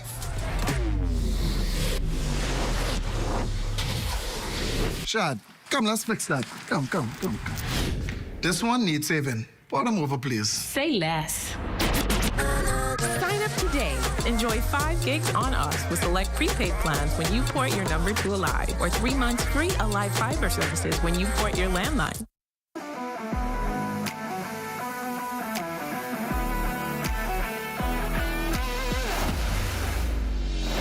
Bahamas Striping Group of Companies, we have been in Exoma now for the past 4 years, carrying out our paving program. A part of our company's philosophy is to do some work to international standards. So when you look at our paving division, we have a state-of-the-art lab to do all of our testing in-house, as well as a state-of-the-art asphalt plant with a trained technician carrying out the work on that site. The overarching goal of our company is to produce the work that we're doing in the entire Bahamas to international standards. We also make a difference by the training of our staff. We have a very intensive training program going on to where we are teaching young men how to learn the art of striping. Being a young man myself, I've made mistakes in the past. I was given a second chance to better my life, and it's only fitting that we pass it along. What's important for us is giving them a second chance for them to get a skill and a career that could take them further in life.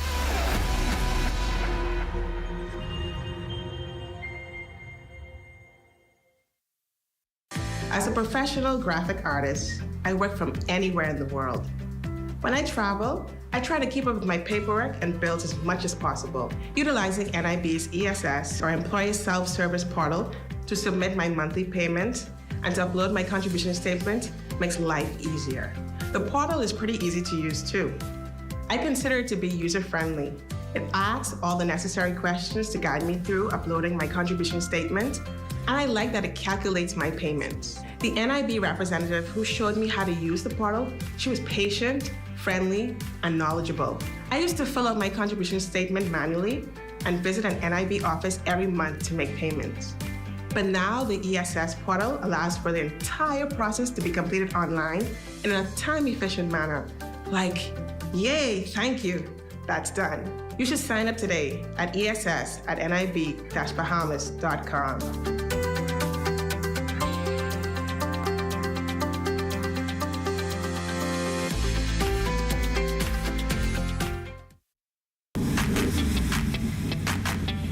Introducing the Focal Smart Pass app that helps you to fuel up faster. Here's how it works. Download the app on the App Store or get it on Google Play and create your profile with payment details. Visit your nearest Shell station, open the app, scan the pump's QR code, select your payment amount, and begin fueling. Say goodbye to cash and cards because the Focal Smart Pass offers secure and convenient payment options right at your fingertips. Download Focal Smart Pass now and fuel up faster today. This portion of the news is brought to you by 700 Wines and Spirits, bringing celebration across the nation. Oh, we just couldn't wait. We're going to go straight to LaDawn and Marlena, who join us live for a sneak peek of what's coming up in Access Now.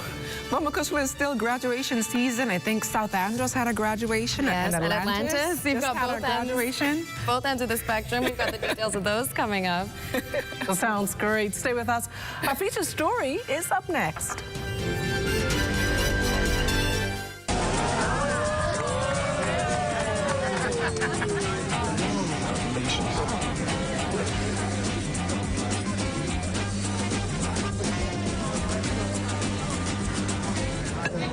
Diet-friendly special.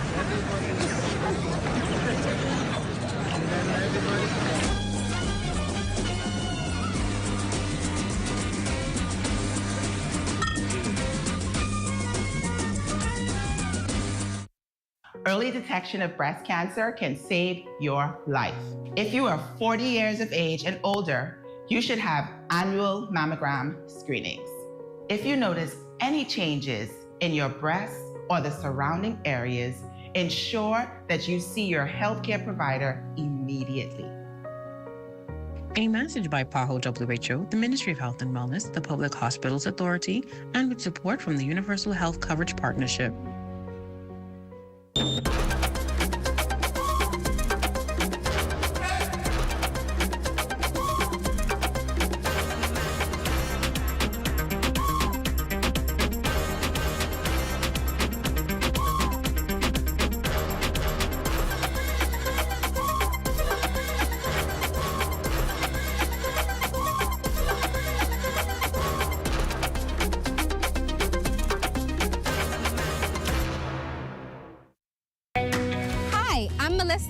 And I'm a survey enumerator with the Bahamas National Statistical Institute, or BNSI. For the next few months, we will be conducting the Household Expenditure Survey on various islands. You might be wondering, why is this survey important? Well, it helps us to determine the poverty line and assess how to ensure everyone has access to the basic services they need. This information is used by the government, businesses, researchers, and students to make informed decisions and plan for the future. We know that your time is valuable, which is why we've made the survey as simple and easy as possible. And don't worry, all your information you provide is confidential. Your participation will help us gather accurate information that will benefit everyone in the Bahamas. Thank you for your cooperation and being a part of shaping the future of the Bahamas. Well, we promised you a teaser, but that'll have to wait. For now, that does it for the National Report. But stay close. The Bahamas Tonight continues with Access Now.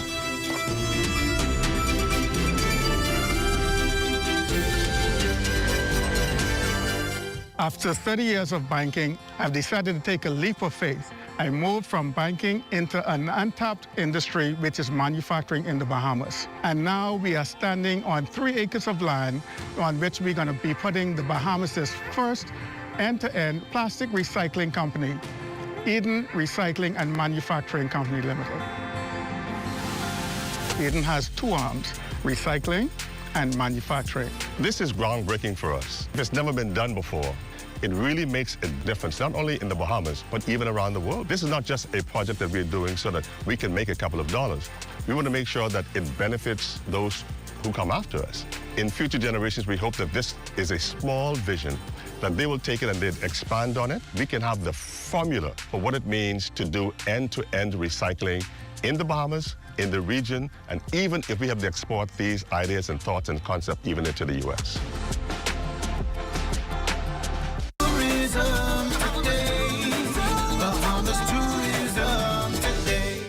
At the 37th Annual Pineapple Festival, General Manager of the Bahamas Tourist Office in Eleuthera, Prescott Young, shared how festival goers got to enjoy a host of pineapple-themed delicacies and designs. I think the Pineapple Festival is unique because it's a celebration of a local indigenous fruit.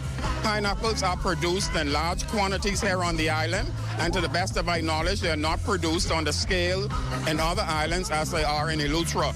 And when you have a product that features your island and you're proud of, I think it's a great opportunity to showcase it to the visitors. And if the visitors come here, not only will they leave appreciating all the ways in which you can prepare pineapple, but getting a local taste of it, and the time that they would have here, the enjoyment, all the activity, the exchange with the locals will definitely encourage them to want to come back again and again. I believe it's a great opportunity for our visitors to come and enjoy a festival.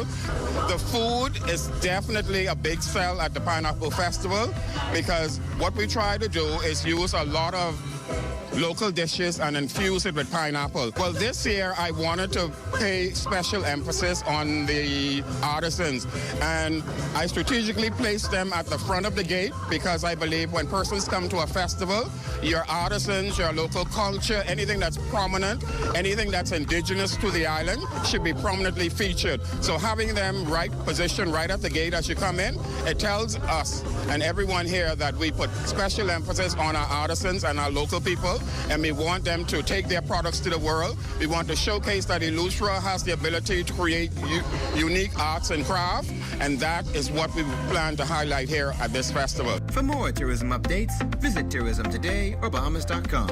I'm Michael Miller, and this is Tourism Today. Access Now is catching flights to Andros. New Horizon, New Destiny, Our Future Waits is a theme for the South Andros High School graduating class of 2025. Details are ahead. And on the subject of graduating, Atlantis Rising Leaders graduated today. Our Lloyd Allen was there, so stay close for that. Plus, the National Training Agency held a job fair recently. Let's just say Cohort 25 is very happy. Well, and coming up in sports, we hear from Bahamian NBA draft prospect VJ Edgecombe just ahead of his big night.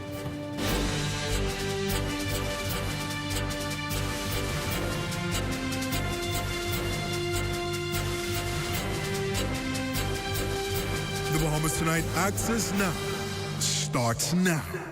Good evening, everyone. I'm LaDawn Davis. And I'm Marlena Leonard. Welcome to the Bahamas Tonight Access Now. We got some much needed rain overnight, Marlena. Oh yeah, I got up for some water at like 5 a.m. and the house lit up and then boom, and it scared me, but you know, I always sleep better with a thunderstorm. I don't know about you. I know about me, but I know about Bahamians. We're a unique breed, right? We like to sleep even though the lights are off and it's probably raining outside. We still like to use our AC. Oh yeah, that's not a question. AC off, always need that. Well, let's dive right into the news. A proud moment for residents over in South Andros as 28 students turn the rage to a new chapter in their lives. Diane Dorset has a story. On an island known for its quiet beauty and tight-knit community, residents of South Andros were full of joy and pride to witness their children graduate high school. Under the theme New Horizon, New Destiny, Our Future Awaits, the 2025 graduating class walked into the new South Andros Gymnasium, donned in their caps and gowns, and cheered on by their family and friends.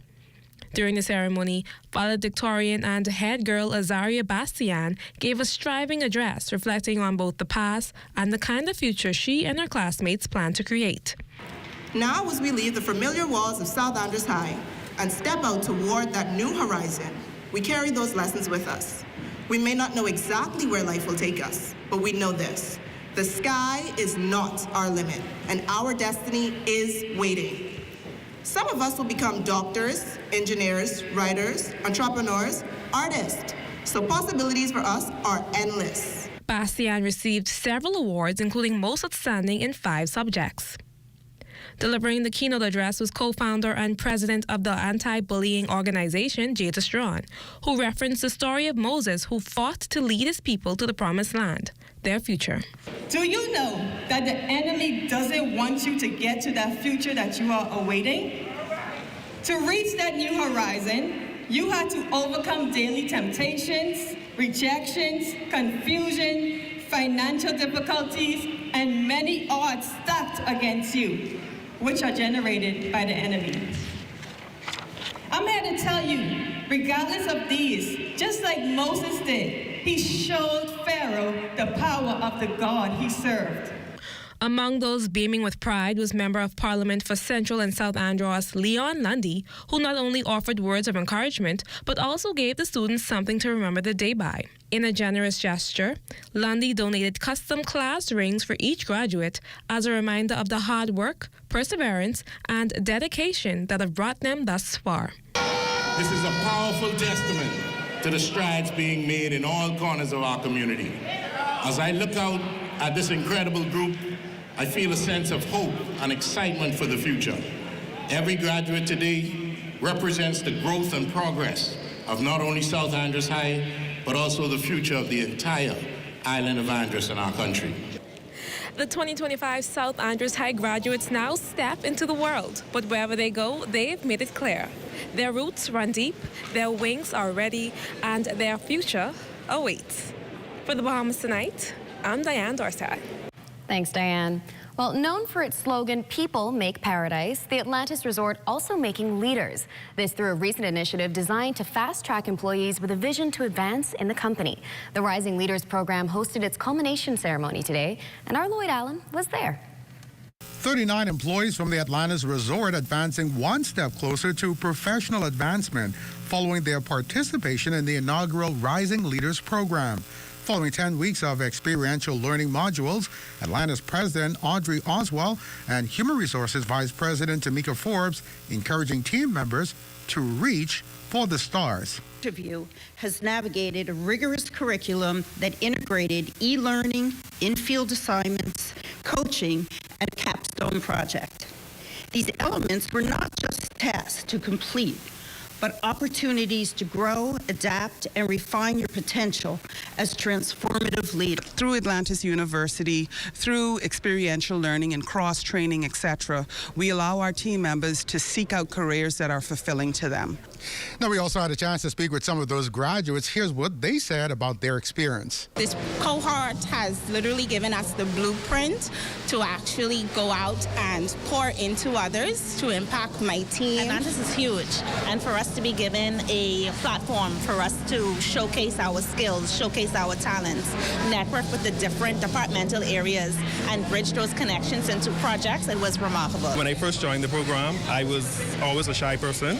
Now that I'm able to even speak in front of you guys, I don't think I would have been able to do that before joining this program. I came in and I didn't have any friends because I was just moving back to the Bahamas after 10 years. I made some genuine friends here, and they're professional friends, people I can rely on. And 10 weeks, believe it or not, you can pretty much get a close bond after 10 weeks. The company says this is only the start for greater opportunities for their employees, both here and across the country. Reporting from the Atlantis Resort, I'm Lloyd Allen. Thanks a lot, Lloyd. Well, Cohort 25 of the National Training Agency, the recipients of an exclusive job fair as the group gets ready to suit up in caps and gowns for their graduation on July 24th. Danielle Dean talked to some of the soon-to-be graduates. 78 graduates, part of the National Training Agency's Cohort 25, are taking the next big step toward their careers. Both 16-year-old Maya Williams and 24-year-old Anthony Clark are part of the class that is the first to experience a cohort-specific job fair, and just weeks before their graduation. One fresh out of high school and the other admits finding a job has been a bit of a struggle, but both optimistic their interviews will take them further toward their goal. I say it's helped me a lot, especially with communication. I feel like because you're more out there and you're speaking to people, I feel like in high school, yes, you talk to people and you're surrounded peers, but now you're surrounded people who are older. I had problems because I didn't really know myself, but being here at the NTA program, I really got to learn about myself, and so that's when I found out that this was what I wanted to do. For 5 years now, manager of Nesbitt's Restaurant, Bar and Lounge, Kishana Knowles, says the business has partnered with NTA. And for them, so far, so good. We've met a lot of intelligent people, people that were willing to work. We still do have a few of our workers that came from the NTA agency. So it's been a great experience. The restaurateur added the business offered at least 2 jobs on the spot and looks forward to having the future employees help build their brand. Other employers were Friendly Pharmacy, Royal Caribbean Group of Companies, Rima Preparatory Academy, Blue Lagoon, Sammy's Chicken, Bahamar, Island Luck, and AID. NTA's Assistant Director, Ione Hepburn, has every confidence in the agency's most recent class. Reporting for the Bahamas Tonight, Access Now, I'm Danielle Dean. And still to come, it's Wednesday, so it must be time for Leno's Wealthwise financial advice. Our one-of-a-kind meteorologist Basil Dean and Access to Weather is also on the other side of the break, so keep it locked. Hi, I'm Melissa, and I'm a survey enumerator with the Bahamas National Statistical Institute, or BNSI. For the next few months, we will be conducting the Household Expenditure Survey on various islands. You might be wondering, why is this survey important? Well, it helps us to determine the poverty line and assess how to ensure everyone has access to the basic services they need. This information is used by the government, businesses, researchers, and students to make informed decisions and plan for the future. We know that your time is valuable, which is why we've made the survey as simple and easy as possible. And don't worry, all your information you provide is confidential. Your participation will help us gather accurate information that will benefit everyone in the Bahamas. Thank you for your cooperation and being a part of shaping the future of the Bahamas.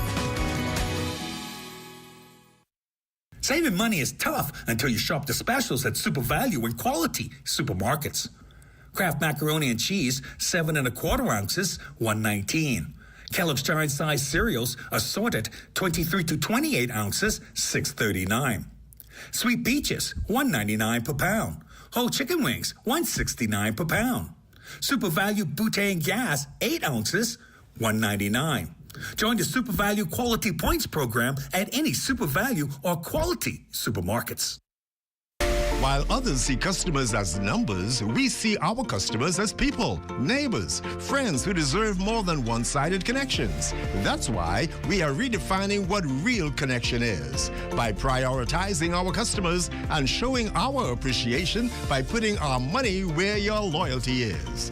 ATC customers, claim your $200 Bahamas Air gift card when you add postpaid mobile to your internet plan. That's loyalty that flows both ways.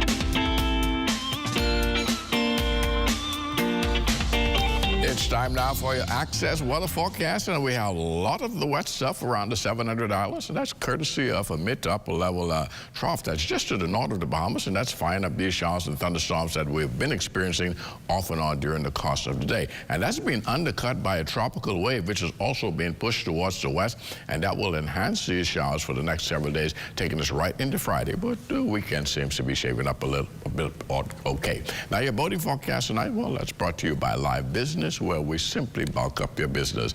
In the northwestern islands tonight, right through Thursday, light and variable winds with flat seas, but there will be gusty near those showers and thunderstorms.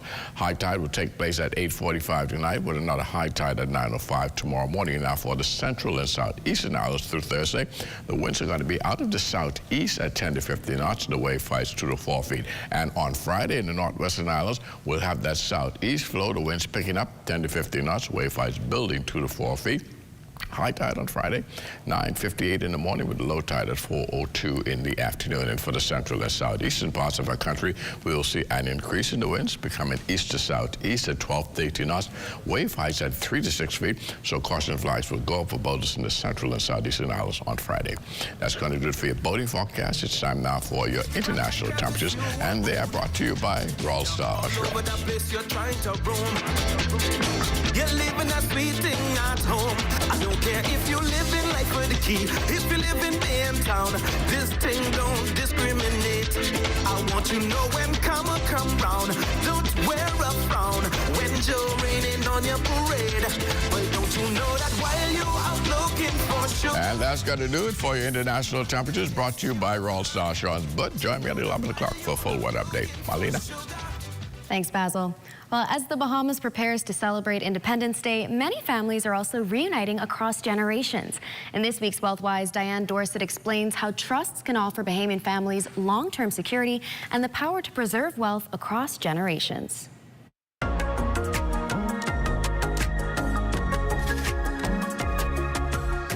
Independence means many things: freedom of choice, of movement, of opportunity.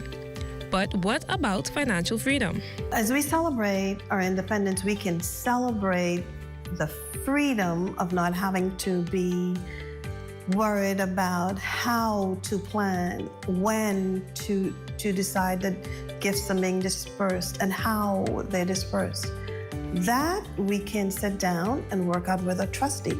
Trustee will work with you on how gifts are distributed to your family and your loved ones. With many families gathering this July, the conversation around generational wealth is growing louder. How do we keep land, homes, and businesses in the family and without conflict? The trust fund is one vehicle that we can use to be able to protect the assets.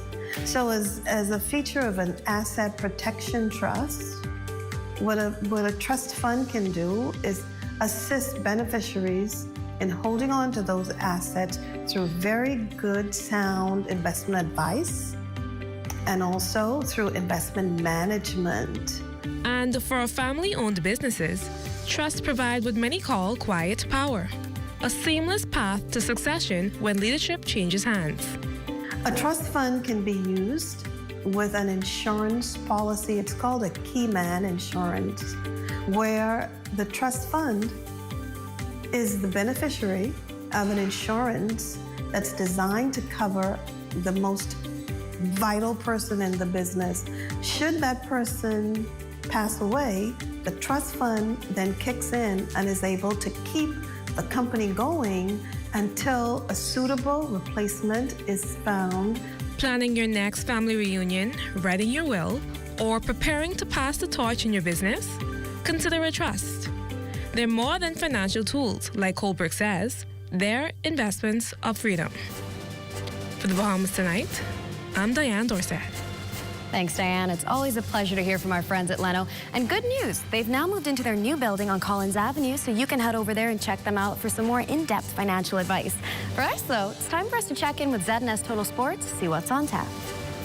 VJ speaking on the future of Bahamian basketball. Details of that story and more coming up in sports. Candid Security offer a varied range of security services, including guard service. We do armored service. We do pre-employment investigation, background checks, also get people for employment. A live business hosted PBX is extremely important to our operation. I don't have to be in my office. I can easily get connected with our clients, my vendors, my NASA office, and with our employees in the field, anytime, anywhere.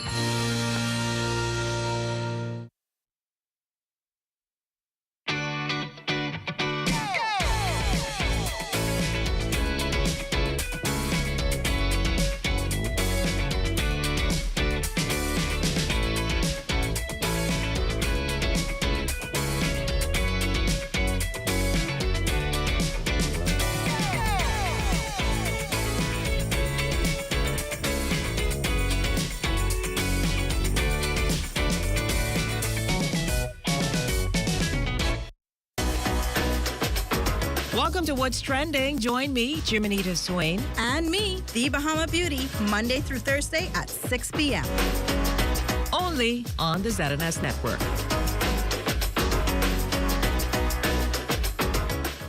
The internet isn't just for surfing. There's a sea of shoppers buying online, and you can connect with them on Tingsy. Tingsy is the SBDC's online storefront built for Bahamians. Take your business to the next level by selling to customers online, both at home and around the world. People want Bahamian things, and if you got things to sell, sell on Tingsy. Find out how you can connect with a sea of buyers by visiting tingsybahamas.com.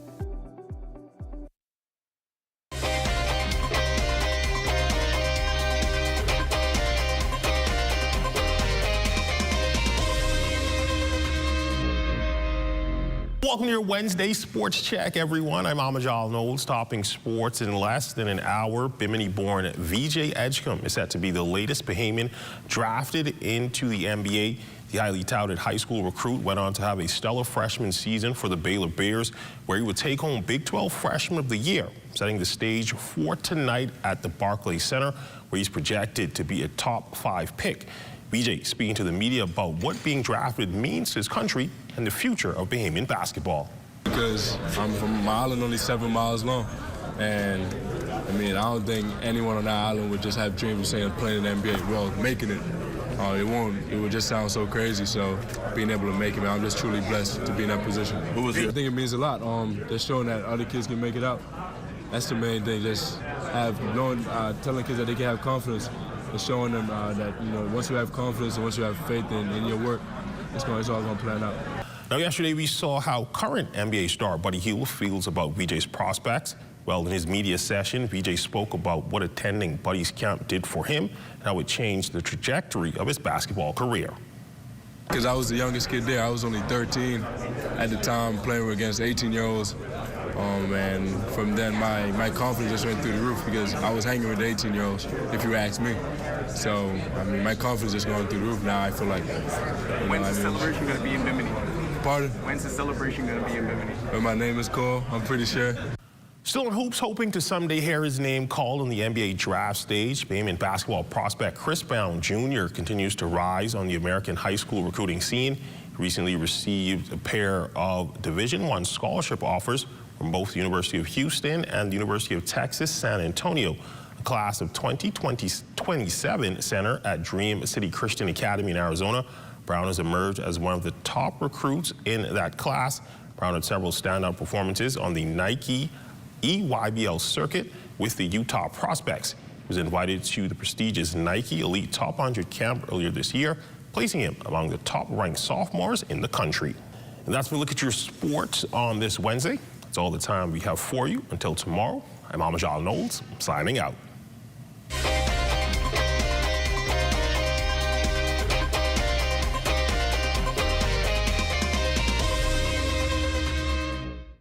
Keep away to save is easy at Super Value and Quality supermarkets. Sea Bass Chunk Tuna, 5 ounces, 2 for $1.89. Country Barn Mayonnaise, 30 ounces, $3.49.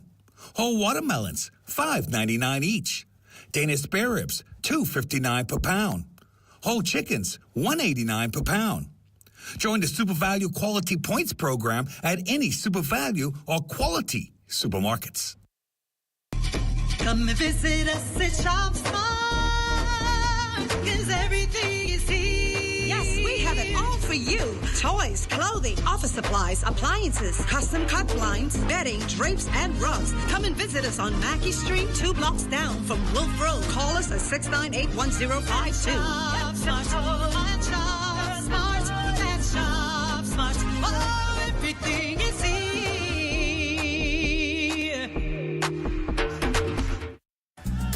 This year, King Door National Parkinson Foundation is taking you back to the old school. With entertainment by TMF, the band formerly known as Maze.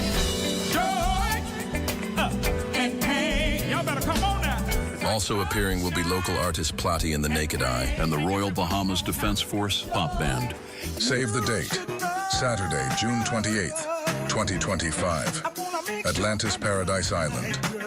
To purchase your tickets, call telephone 428-2588 or visit Carey's Fabric and Uniform Store, Mackey Street.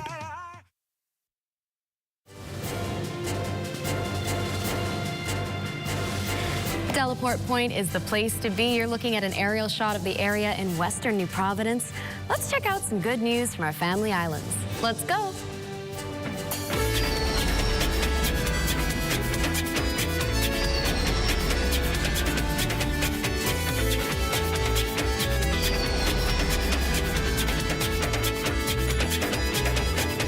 The Ministry of Works is administering an aggressive road paving exercise over the next year in many islands nationwide. Works Minister the Honorable Clay Sweeting revealed on last night's edition of The Rundown with Clint Watson that the difference this time around is that work crews are paving with asphalt, which was only taking place here in the capital.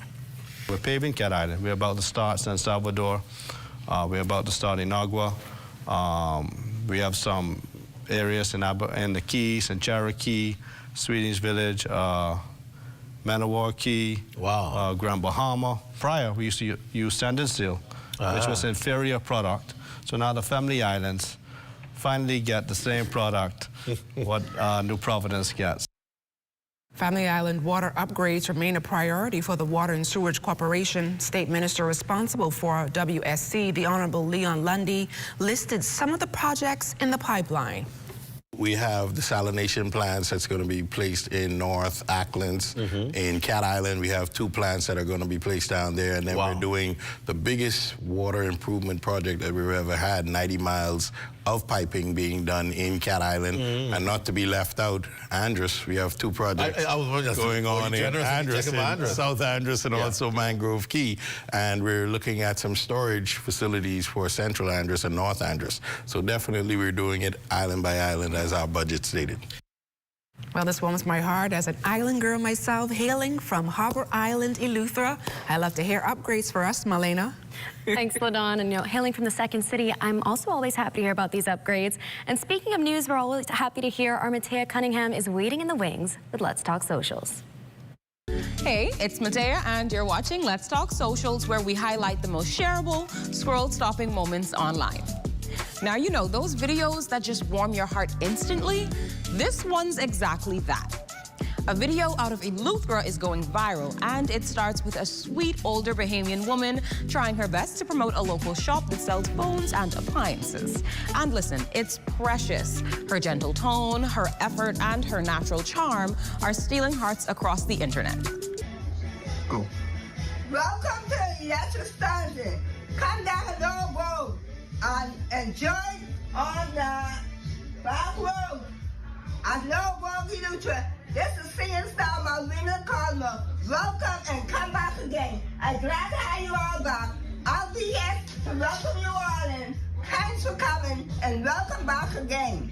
Thank you, Marina. What makes this moment so special isn't just the store she's promoting, it's her.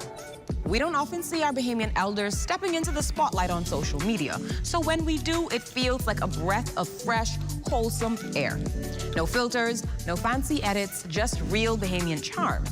That's it for this episode of Let's Talk Socials. I'm Matea, and I'll catch you next time, where the internet meets island life in the most beautiful way. My goodness, I love her. Yeah. She's a star. Definitely a star. Definitely a star. Well, it does it for Access Now for tonight. Make sure to join us when our live in studio guests are the principals of the Coaching Eagle Empowerment Organization. Looking forward to it. Good night, everybody. Good night, everybody.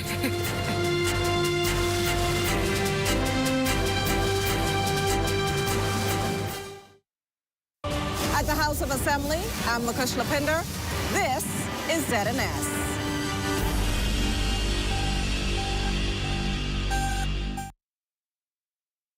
The Rundown is brought to you by Commonwealth Brewery Limited.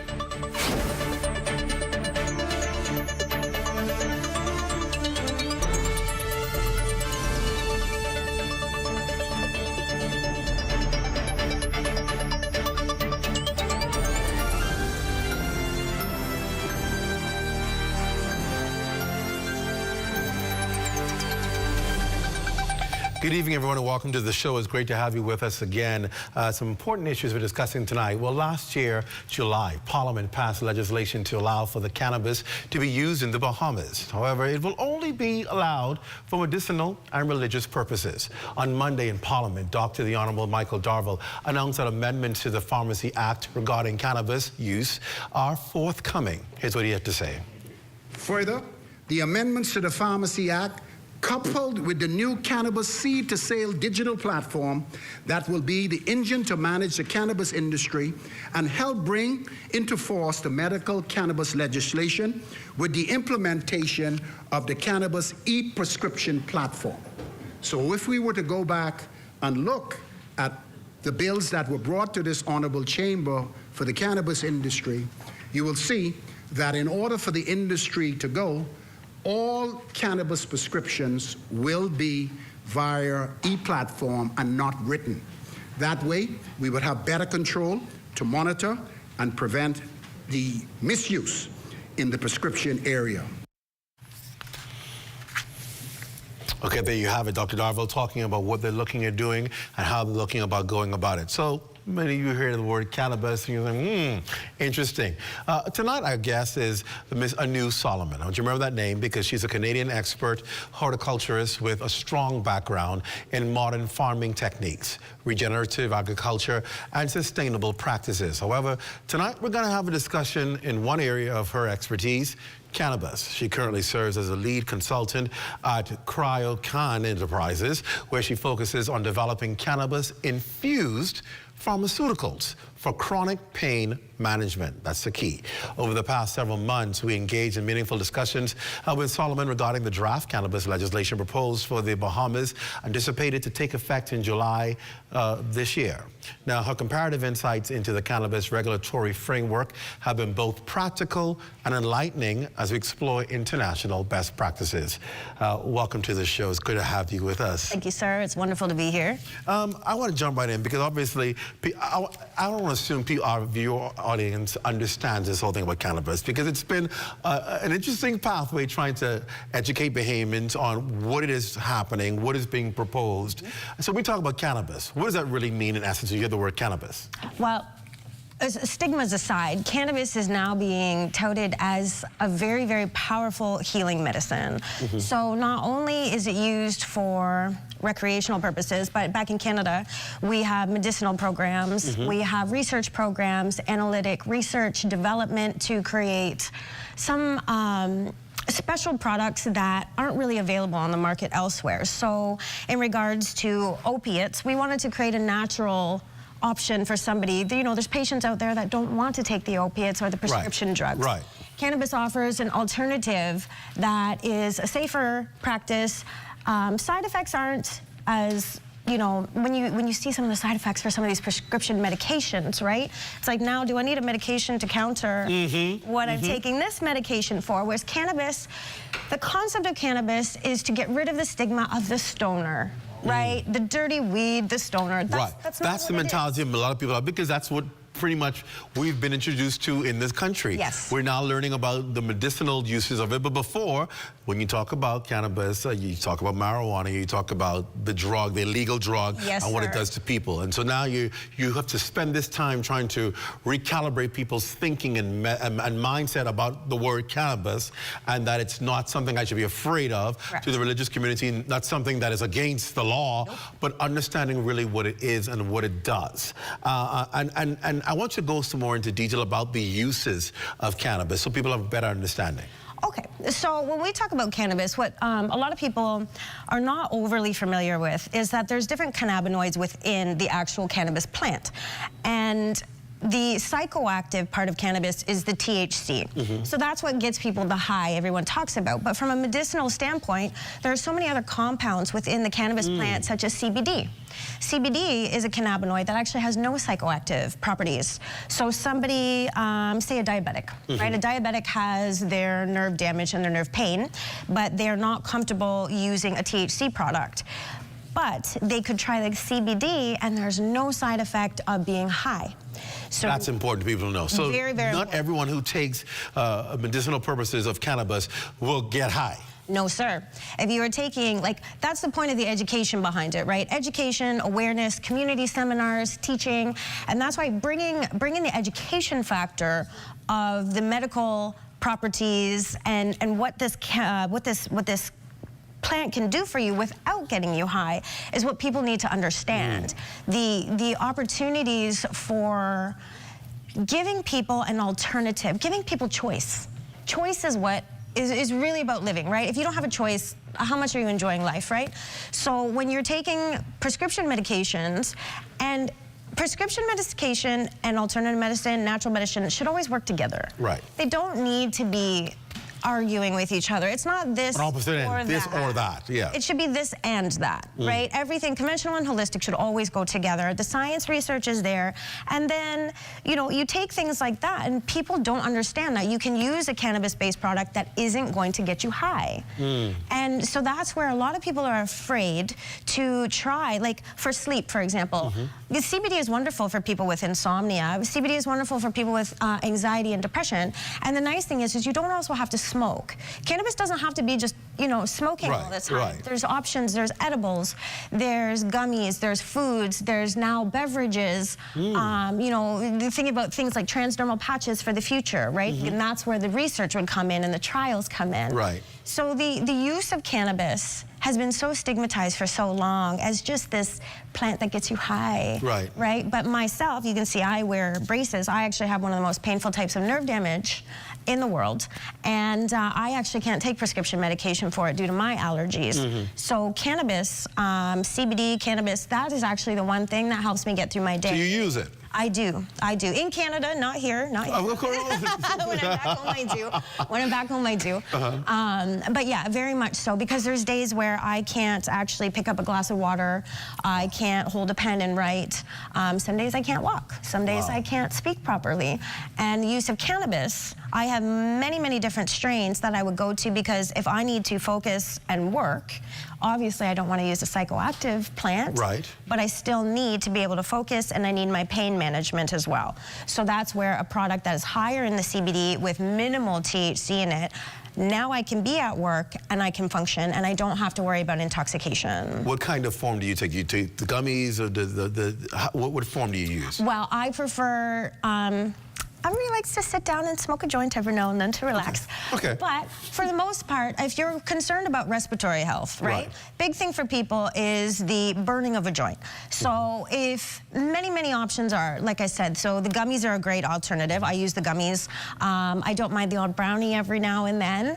And dosage is really important. This is one thing, is if the product is being made properly with proper formulation and the chemistry, you're going to have proper dosages. And that's a big thing, is when people are just making products and they're not using any type of regulation or a standardization, this is when it becomes, you hear the stories about, oh, someone gave me a brownie and I was so sick on the floor. And again, so that's the lack of education, lack of awareness, and improper dosing. So back home, I offer like community seminars, workshops, school awareness, things like that, so that way we can help educate people who normally wouldn't think to use cannabis. Senior citizens come to me all the time and they're like, how do I use cannabis? So if people want to smoke, I explain to them you can roll a joint and do that, but then there's also other alternatives that are healthier for your respiratory health, like vapes. Vaping with flower, not necessarily the chemical concentrates, but if you take the actual flower, there's specific vape apparatus that you can actually use the flower, and you don't get that combustion. So you won't have the issue of the carbon, the respiratory issues. So there's safer ways to actually consume in a smoking form. But again, there's oils. There's, again, so we have the food products, then we have the oils. We also have topical products, So certain topicals could be used if somebody has a nerve damage, for example, and they don't want to consume cannabis internally. There are products that can be made that are topical.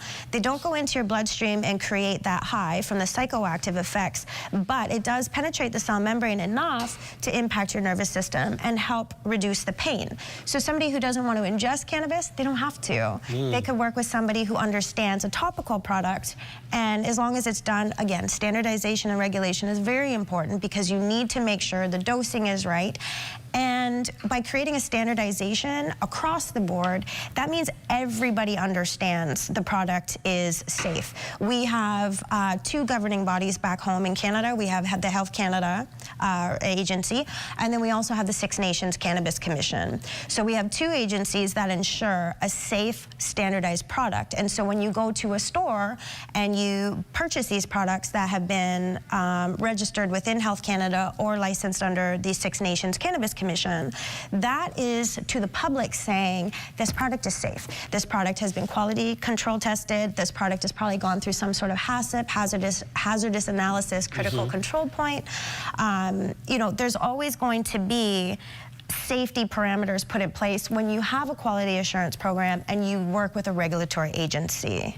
And it's important to say that these things, that you always trust the products that have been approved by approved accredited boards. Correct. And those stores or the agencies that carry that, there should be something that says that. Yeah, so there's a label that goes on the product. We have registered licensed retail stores. I mean, there's always going to be the illicit market stores that pop up everywhere. Of course.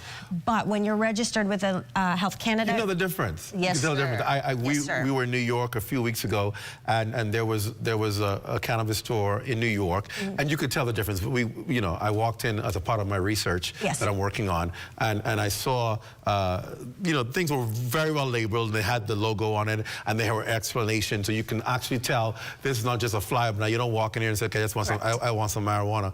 They told you what they were for and what they were there. We were able to get some products for a colleague of mine, Karen.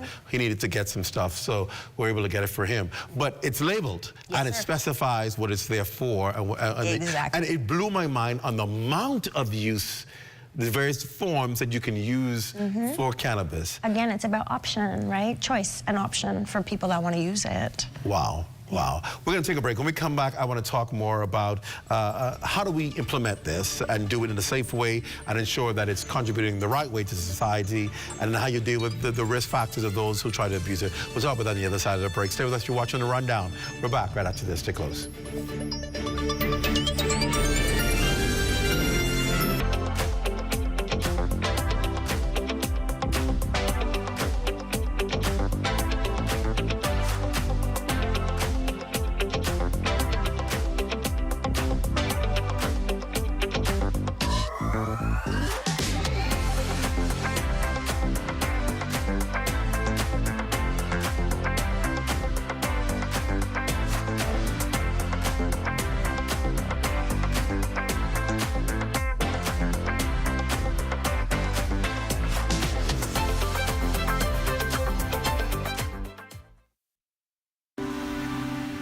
Mailboat service is a critical service to the islands of the Bahamas. Certainly, Andros has always been there and dear to us. That's where we're born and raised.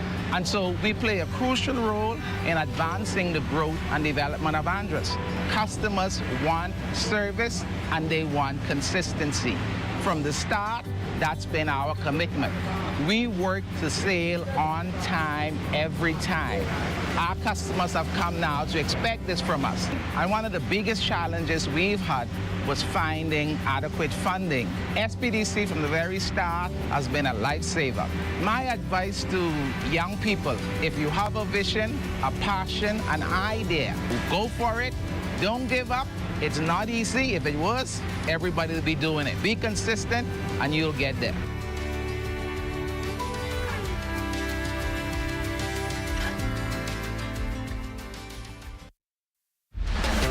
Planning the execution of a newscast is serious business. From the assignment to the concept of the story, everything has to be precise, on point, always. The Bahamas Tonight, the national report, is your trusted news service. We get it right the first time. Our preparation for you each night is done with care, knowing that our voices will reach you on 700 islands and keys with unquestionable accuracy. It gives me great pleasure each night to say, welcome to the Bahamas Tonight, the national report. I'm your national anchor, Mukesh Lapinder. Join us each Sunday at 5 p.m. and Tuesdays at 2:30 p.m. for Legends, the Untold Story, here on the ZNS Television Network.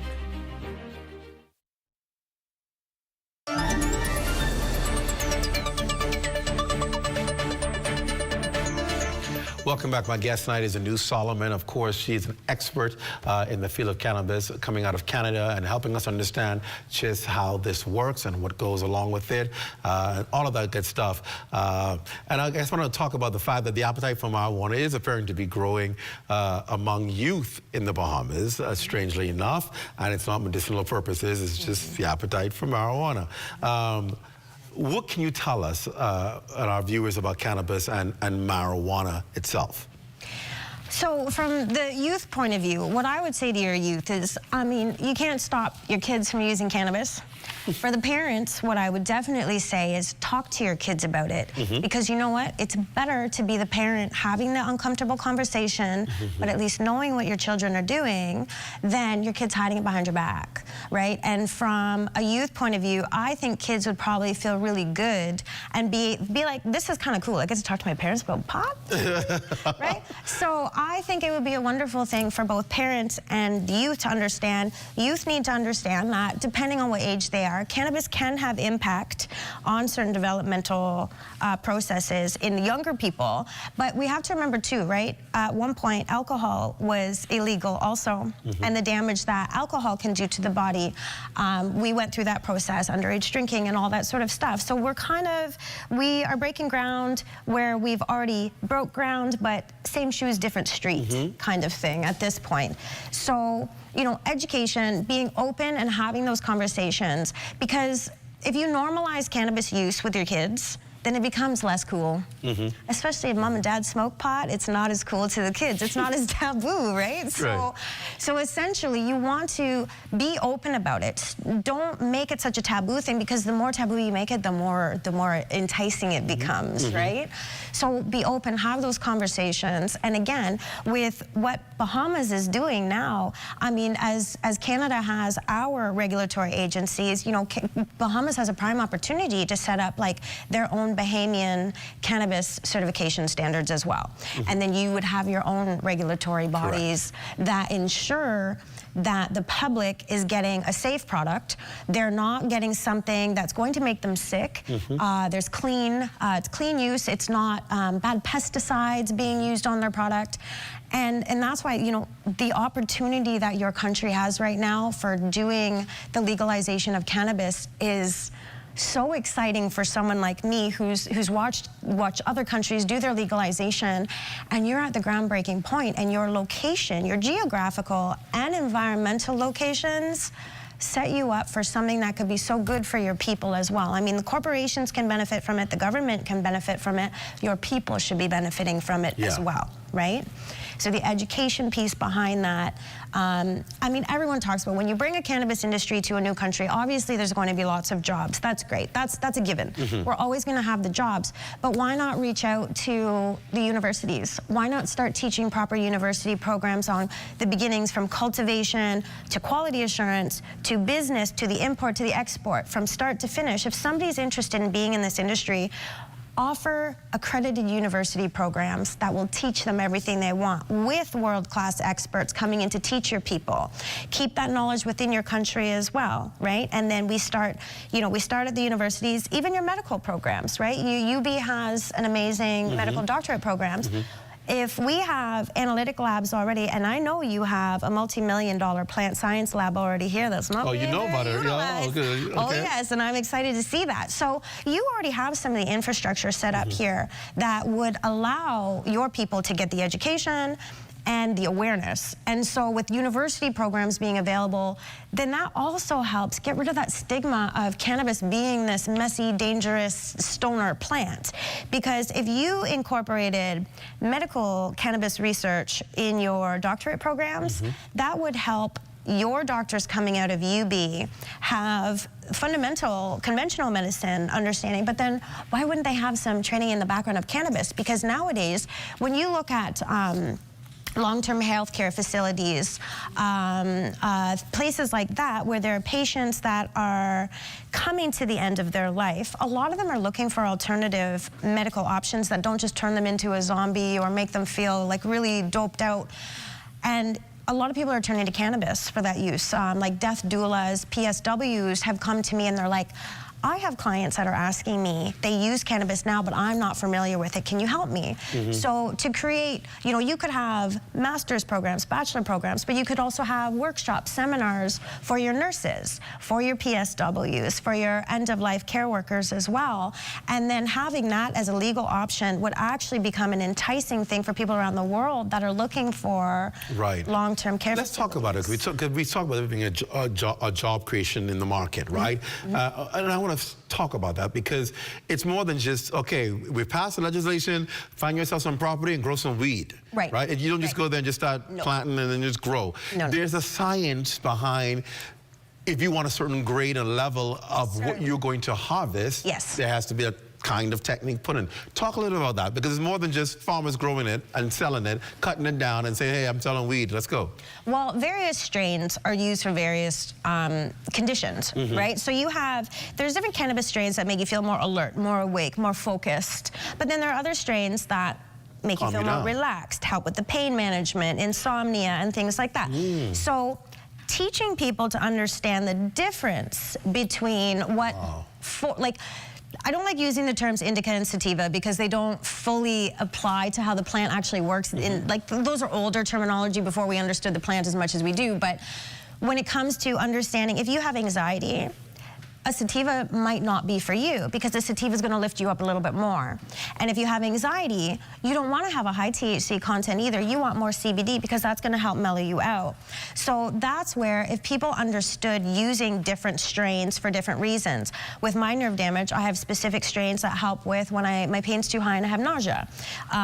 If my pain's too high and I need to relax, I have a strain for that. If my pain's too high and I still have to work, I have a strain for that too. Right? So I have to have my brain cells and be able to function if my pain is through the roof. Wow. Right? So, and that's what understanding the different types and varieties of what is available out there gives people more option as well. So it's not just, I'm going to smoke this and I'm going to be on my butt on the couch. No, no, no. The understanding is, like I said, I have to deal with a lot of different business interactions throughout my day.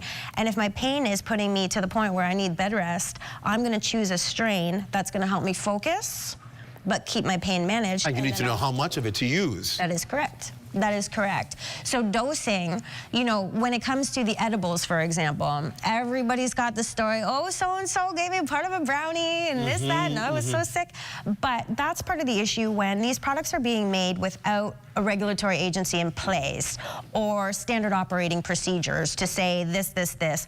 Homogenization of the actual mixture, right? If you have a gummy, sometimes people will cut that gummy up into four people will share it. One of you gets a buzz, one of you feels nothing, one of you is in the bathroom on the floor crying, and then someone else is just kind of neutral. So that's where you have to understand when you're creating these products, they need to be done properly as well. And there is science behind everything. When it comes to this plant, it is all science-based. I mean, absolutely, is it fun? Have we had a ton of fun in the illicit market? Sure, many people have had it. But in this day and age, modern technology requires us to provide the information for people. Cannabis users are intelligent. Cannabis users are from all walks of life, every race, every industry. So everybody wants something specific to what they need. They don't just want to go get a bag of weed, smoke it, get high, and then be on the couch. That's not how it is anymore. And the ability to create, you know, with tissue culture, precision breeding, that allows you to create strains that are high in demand and make sure you have a very clean product at the end of the day. We always talk about regulation, right, in the Bahamas. And I think the fear here is when we move into this, you know, how do you make sure that the right people get it and the right dosage, they get the right dosage, and that it's not abused, and that people who have it are actually supposed to have it. Do you have to carry around a card saying, I'm entitled to have this? Do you carry around, you know, your prescription, should it say it? How do you go about, because it seems like a whole lot that you have to put in place to ensure that the industry's standard is high and that it does not contribute to degrading society. Right. So ensuring that, that's again where if you set up the Bahamian Cannabis Certification Standard, right? And that's where you would develop your own legislative bodies that create safe regulations for you. Now, if we look at the UN Single Convention Treaty on Narcotics, it's pretty stingy, right? So Bahamas has the opportunity to help modernize that as well, right? So you would work with those UN treaties, but why not look at modernizing some of the legalization processes and some of the UN treaties, right? So just, like for example, in the US, at last check, because things are changing there quite a bit when it comes to their cannabis, but cannabis is not federally regulated in the US, whereas in Canada it is. So we have an across-the-board country standardization. Everybody has to do the same thing. Everybody has to follow the same legislation.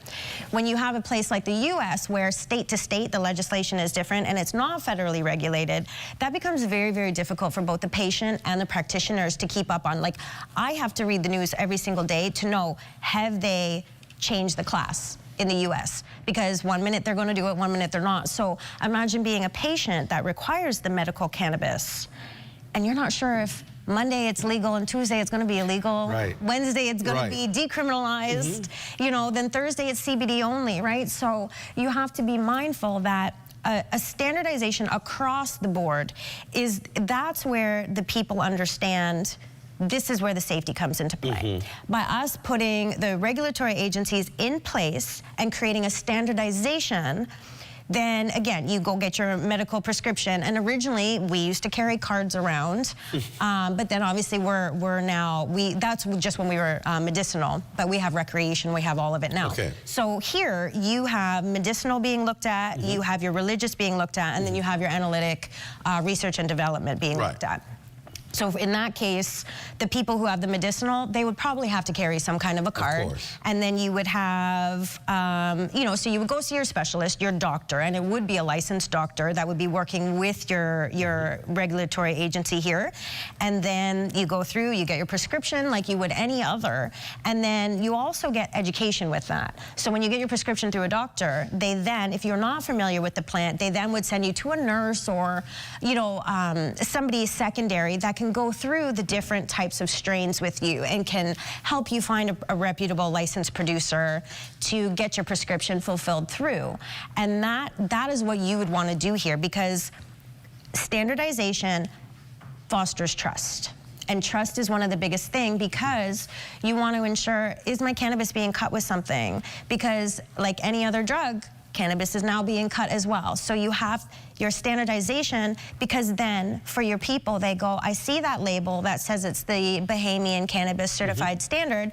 I know that this has gone through the proper quality assurance, the proper processing, and everything that needs to happen along the line from start to finish to ensure that the consumer has a safe product. Is there an opportunity for export in this sector? 1,000%. There are over 50 countries around the world that have some form of a legalization use of cannabis. Many of those countries are not allowed to grow and produce their own.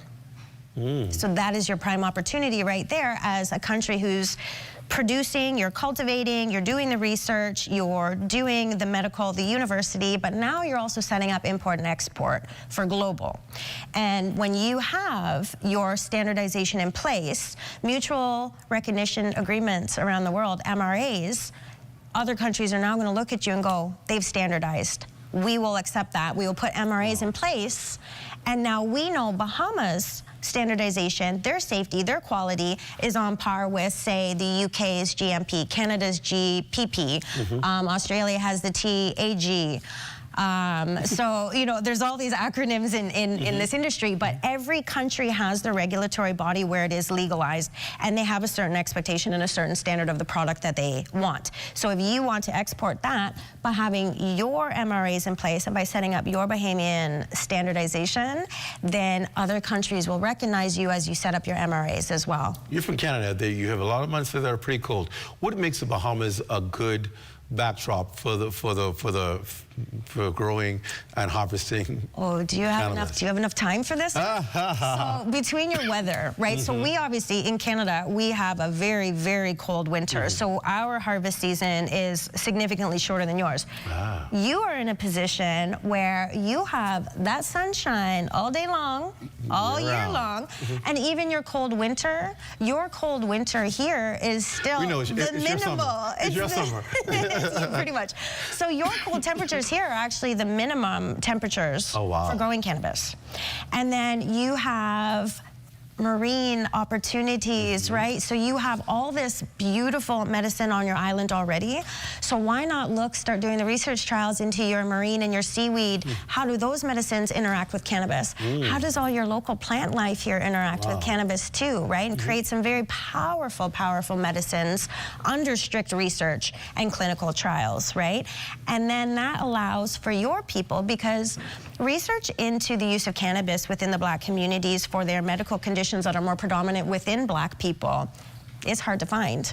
It is minimal, it is not very up to date, and it's not very in depth. So if the Bahamas takes this opportunity and runs with the research opportunities, you could set up with UB, you could set up some amazing, absolutely amazing research trial programs for your people, specific to things like sickle cell anemia, right, which comes with pain. So why not be able to set up an opportunity where you have medical research being done, because we all know about the medical discrimination that happens. So by setting up your own clinical research trials here, you're going to start attracting the attention of people from around the world, and you're also creating that sense of trust within the Black communities for medical care, medical research, and it gives Bahamians an opportunity to potentially participate in trials that they wouldn't have access to anywhere else. Wow, this is amazing. I knew, Solomon, we're out of time, but there's so much we could talk about, and hopefully we can get you back at some point to go into some other topics.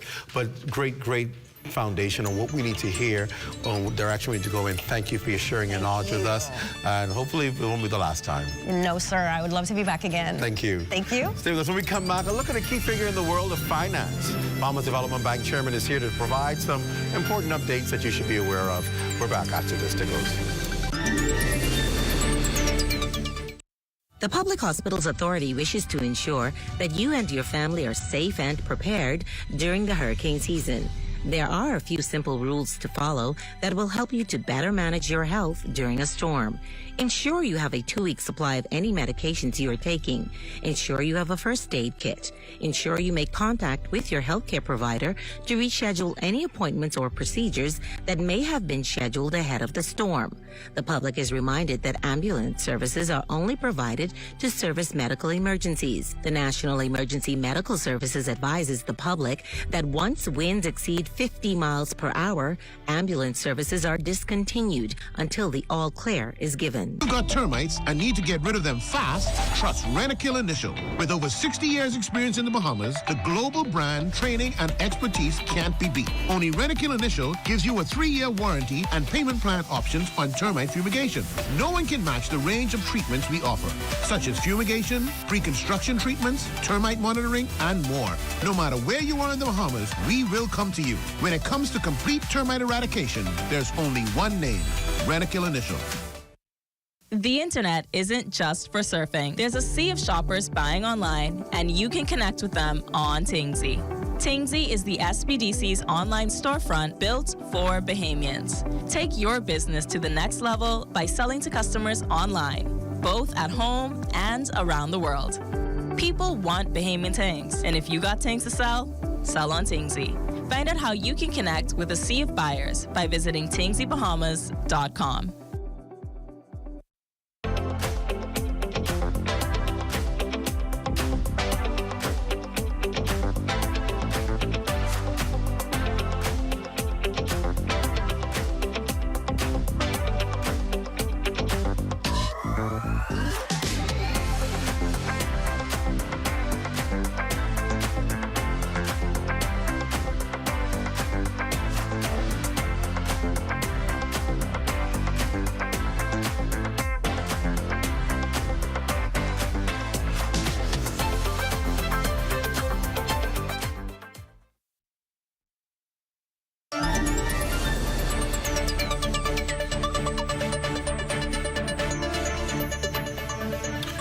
Welcome back to the show. Welcome back. Great to have all of you with us. So if you're joining us online, wherever you're watching from, on whatever platform you're watching from, in the Caribbean, Turks and Caicos, here in the Bahamas, or around the world, it was always good to have you with us here on The Rundown. Well, many would say my next guest is located at the intersection of finance, technology, and national development. He's also the chairman of Bahamas Development Bank, Gil Kassar. But in this segment, we're going to talk more about his other portfolio. He's described as a man whose forward-thinking approach is helping shape the financial future of the Bahamas. As an active contributor to the Bahamas Financial Services Board's FinTech Working Group and a member of the government's Digital Advisory Panel, he recently delivered a powerful speech at last month's Bahamas Business and Investments Forum in New York City, where he enticed potential investors to explore in the country's growing FinTech sector. And of course, he indeed is the CEO of Equity Group of Business Development Limited. We're going to focus our first segment on that particular investment opportunity and that company. Please welcome my guest back to the Rundown, Gil Kassar. Welcome. It's always good to have you, sir. Thank you very much. It's a pleasure to be here. So we were able to see each other in New York and at the Business Investments Forum, where we saw the Bahamas really try to put itself out there to the world, that we're open for business. First of all, how would you describe how that went? Absolutely phenomenal. It was a really dynamic environment. It was amazing to see the amount of local leaders and also private practitioners that came out, and so it was a very decorated room that provided a very eclectic and diverse as well as comprehensive outlook of all that the Bahamas has to offer as a prime jurisdiction where people can feel comfortable with investing. For people to sit back and say, well, you know, here we go, another talking heads meeting, another conference where lots of money is spent. These conferences are how relationships are formed. Talk a little bit about that. They're very genuine because in these forums, it's a place for real conversation. And what we did find is that the audience asked real questions, and often those that were pointed and revealing about some of their thoughts and how they would be thinking about investing and doing their wealth planning. And so it created an environment that showed the Bahamas in real time what the current appetite is like, but also in real time showed everything that we have to offer and how we've been keeping pace with the changing times. Industry professionals and market watchers are watching carefully to see how the climate is going to be when it comes to investments and opportunity. Even tourism is watching to see whether figures will drop. They've seen some decline already. We were in the background, the backdrop of one of the biggest cities, obviously, in the United States of America, the USA, in New York. And of course, the concern is, with so much uncertainty going on in the U.S. economy, whether the climate is right for investment, particularly offshore investment in jurisdictions like the Bahamas. What is the climate like on the international circuit right now when you talk about investments? Well, certainly people are watching all the dynamics of global geopolitics. Of course, it's always about seeing what's coming. And so when there is disorganization in markets and there is unpredictability, these are where the most savvy investors actually do their analysis and be able to decide how to be contrarian. And so you'll see that some of the most successful investors actually made their uptick during times of uncertainty. And so this is one of those areas where I find the Bahamas is demonstrating all those pillars of stability. That's going to position us to be the right choice. And so when we look at regulation, we've been keeping pace and leading in terms of... Thank God we're on this list no more. Exactly. Right. We're doing all we can do to make sure we're compliant. Yes. Absolutely, and the Bahamas is perhaps one of the most compliant places there is. And so when you look at regulations and the Digital Assets and Registers Exchanges Act, you look at some of the legislation around ESG, environmental, social, and governance topics such as carbon credits, and these are the topics about not where we are in finance now, but where we're going. And the Bahamas has made a reputation for itself in terms of regulatory clarity, which gives investors the certainty that they need to be able to set their flag. Let's talk about the sector, particularly offshore investments, because we know we have a robust banking sector, right? It's been that second pillar that we've been depending on for so many years. But then it seemed as though offshore banking, which was pretty strong, we saw a lot of mergers, a lot of closures in offshore banking, and people wonder, well, are we having a struggle? Talk a little bit about what's been going on in the offshore market while we saw this period where a lot of people were here, packed up and moved away to other jurisdictions, or they merged with other persons. Do we still have that strong offshore presence that the Bahamas was once known for? Bahamas still is a top, in my opinion, probably the top international financial center, all things considered. And it is because we have a comprehensive outlook, right? You have trusts legislation around succession planning and what's next. We have digital assets legislation. We have the banking legislation. We have investment funds administration. We have all of this so that you're not really making a decision in a silo. And it's no longer possible, in my view, to think in silos. You have to think about the impact all across the board. Now, the Bahamas is in a particular unique spot because in all of the conversations that are happening, if you look at the global discussions, we've actually dared to go out and seek regulatory clarity. The offshore space is, in my opinion, still very, very vibrant. I believe that people are looking for a neutral place for a rest of the world solution. And I believe that the Bahamas is a good candidate for exploration because we have the human capital element. We're not occasional. We are committed.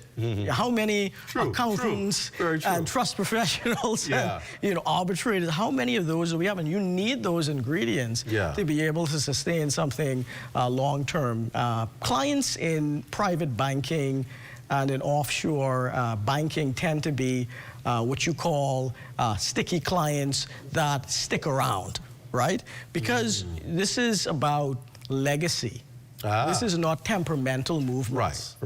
Right, and so this is where you find a lot of family offices and very, very dynastic thinking. And I'm glad you mentioned that because a lot of people will sit back and say, okay, well, we understand commercial banking. We understand the transactions that happen there.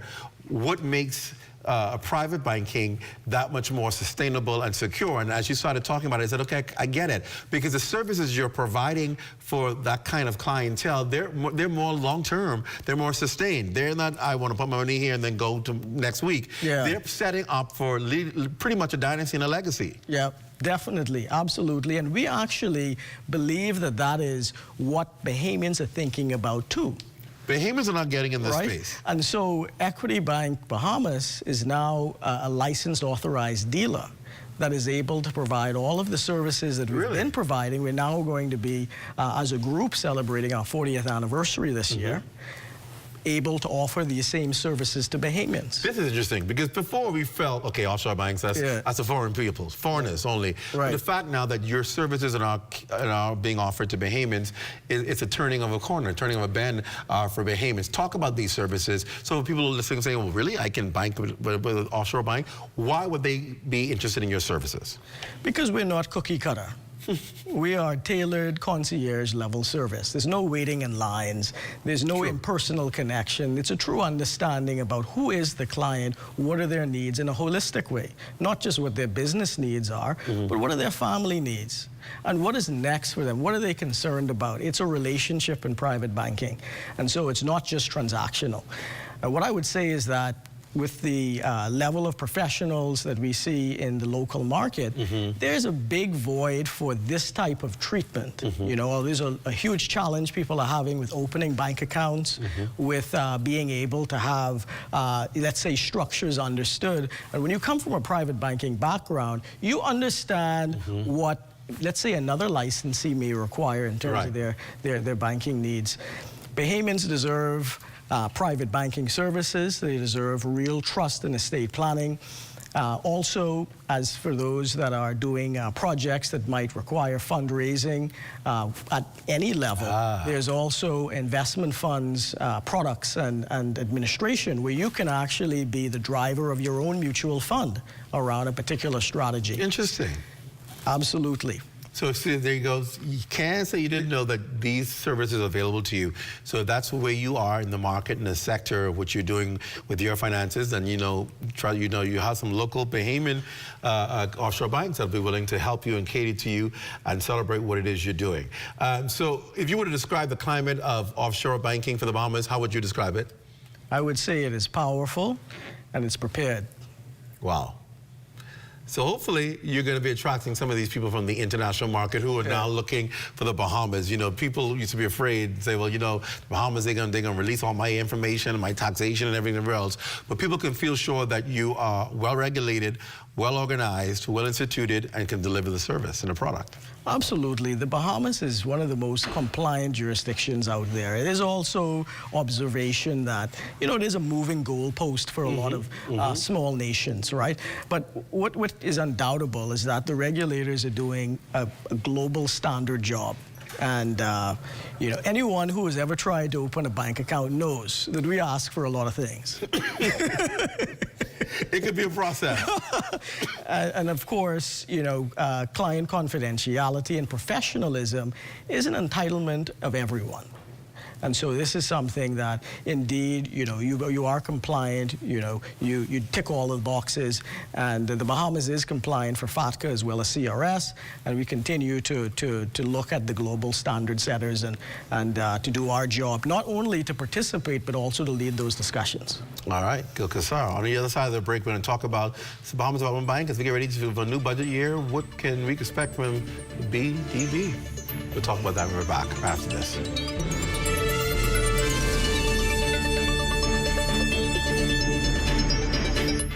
The thought of colon cancer never really crossed my mind until 2019, when a very good friend of mine was diagnosed with stage 4 colon cancer. I was shocked. Everybody was shocked because he was the picture of perfect health. He was young, athletic, successful, and full of life. Many of us are still in disbelief. I started to question my own health because if it happened to him, surely it could happen to me. Then came the fear, the anxiety, and everything else in between. Facing your own mortality is very sobering. But for me, I decided right then to have a colonoscopy. And I'm glad I did. Colon cancer is the third most common cancer diagnosed in Bahamian men and women. Fortunately, almost all colon cancers are preventable. A colonoscopy or some other appropriate form of colon cancer screening is recommended for everyone over the age of 45. During a colonoscopy, we can detect and remove colon polyps that may grow and later become colon cancers. Don't wait until you develop symptoms, such as blood in your stool, abdominal pain, a significant change in your bowel habits, or unintentional weight loss. These may all be indications of a severe problem that requires immediate attention. If you're over the age of 45 or have any of those symptoms, talk to your doctor about the benefits of colon cancer screening today. I am a master plumber by profession. I've been doing plumbing for over 40-odd years. When I was 9 months old, I was diagnosed with polio. To me, living with polio, I took it the way it is. I never allowed my polio to get in my way of anything. In fact, I love when people doubt me, and I just prove them wrong. And let me tell you, in the world, you could only find a plumber as good as me, but you ain't gonna find no plumber better than me. People with disability, they just need a chance. In this program, I feel so encouraged. Most of the mentors have different kind of disability, but disabilities like me. Sharing and caring and showing so much support with people with disability. They would encourage you to go beyond. I wish this was around a long time ago. Right now, I would have been a millionaire. You out there who have a disability, don't be afraid. Take the step. If you believe it, you could achieve it. And remember one thing, ain't no one better than me, and ain't no one better than y'all. God made all us equal. For more information about how the SBDC can help your small business to make a big impact, give us a call at 461-7232 or visit sbdcbahamas.com. Welcome to What's Trending. Join me, Jiminita Swain. And me, the Bahama Beauty, Monday through Thursday at 6 p.m. Only on the ZNS Network.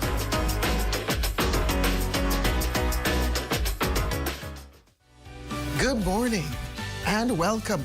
I'm Dr. Gale, and I'm inviting you to be a part of a journey where we open the Word of God to receive strength, to receive empowerment from the Scriptures as they have been written.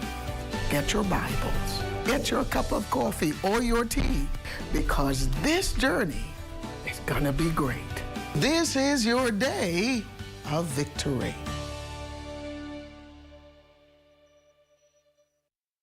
Cash Primary School Boys Club of Excellence program is a very beneficial program to the boys because when they are here, I have seen some of our most troubled boys turn around. We selected a school where you can make an impact from an elementary stage. The program is really to give the young men an outlet to do something different. There are more times that every child is not academic, they're also technical. And this is one of the clubs that helps to push that because education is very important and we need to bring more people in to encourage our children. We want to show them that this is a life that they can live. They're exposed to men in the community that are all about making young men better.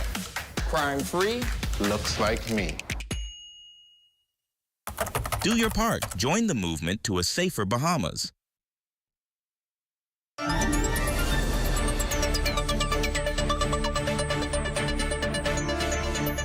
Welcome back. In this final segment, we're talking to Gil Kassar. We talked to him in the previous segment about his role as CEO with Equity Bank. We're now talking about a group of companies. We're now talking in this segment about his role as chairman of the Bahamas Development Bank. And of course, we know that the new budget will kick in on July 1.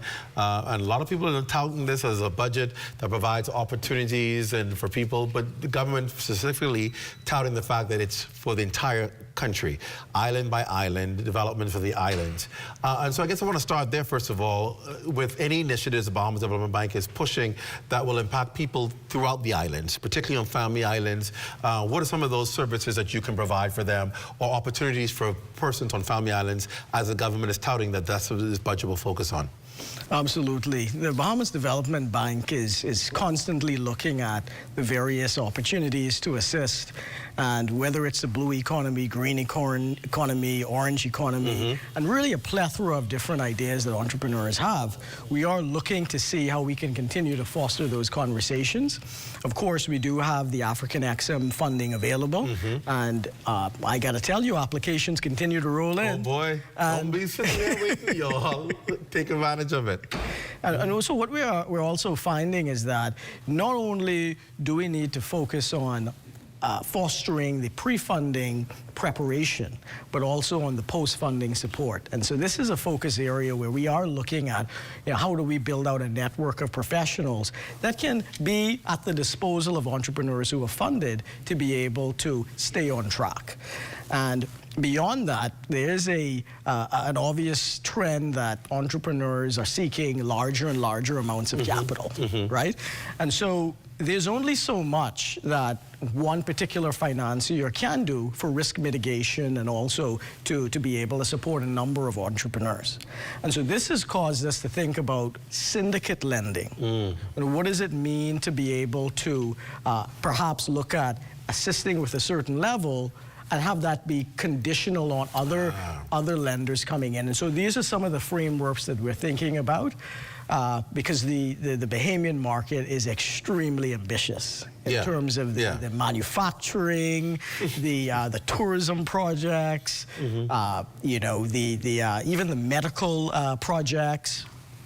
It's just truly amazing to see the level of caliber of the entrepreneurs and how they're really not overly weighted even in just New Providence. You're seeing interest that's self-demonstrated by entrepreneurs throughout the archipelago. What are there particular businesses you're looking at developing or business types that you want to develop throughout the family islands? Is there an understanding of what the needs are throughout the archipelago that we need to have more of to support local economies on family islands? Well, the way that we think is really data-driven. And so we've been focusing on measurement and evaluation and really studying what impact is driven. And that is able to instruct how we assess the potential success of a project.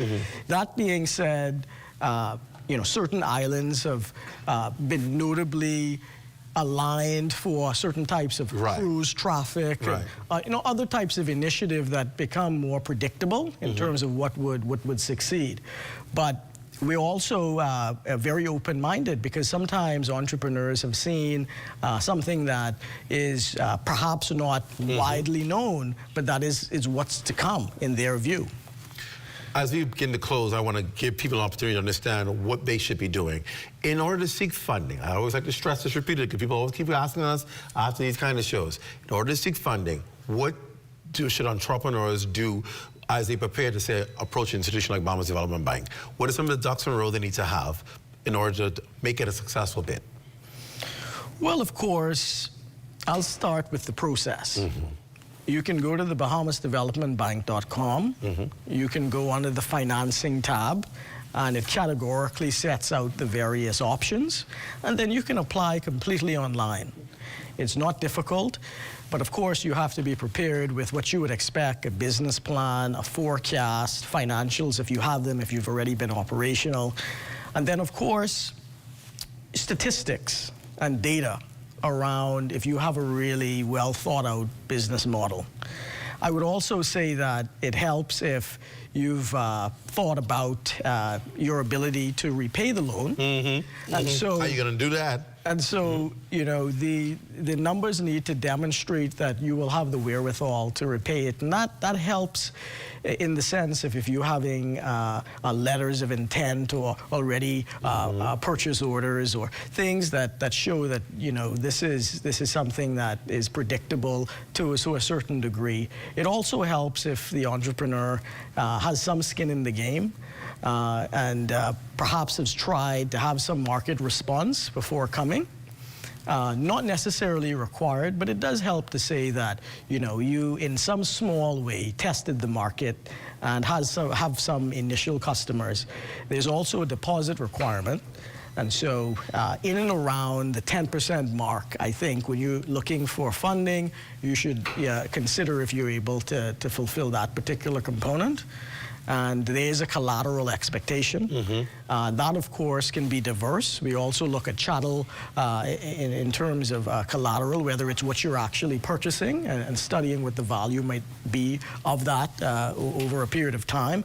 But then there's also the ability to get guarantees for funding in terms of what the SBDC has to offer, where there's a government guarantee behind the funding. And so in that way, instead of having to put up your own collateral, that government guarantee would essentially fill that spot.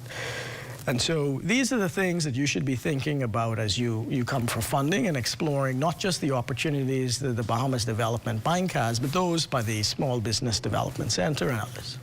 Yeah. Listen, it's been a pleasure always talking to you. I'm glad to hear that New York was a success, and I'm really happy to hear that offshore industry is doing well, because that's a strong pillar of our financial sector. Yeah. And so some good news here today. Gil Kassar, always a pleasure. Thank you for coming on. Thank you. It's our pleasure.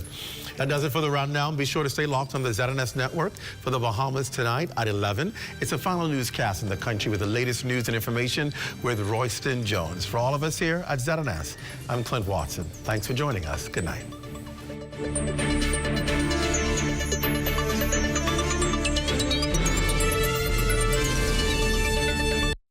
At Government House, I'm Regis Cartwright. This is ZNS.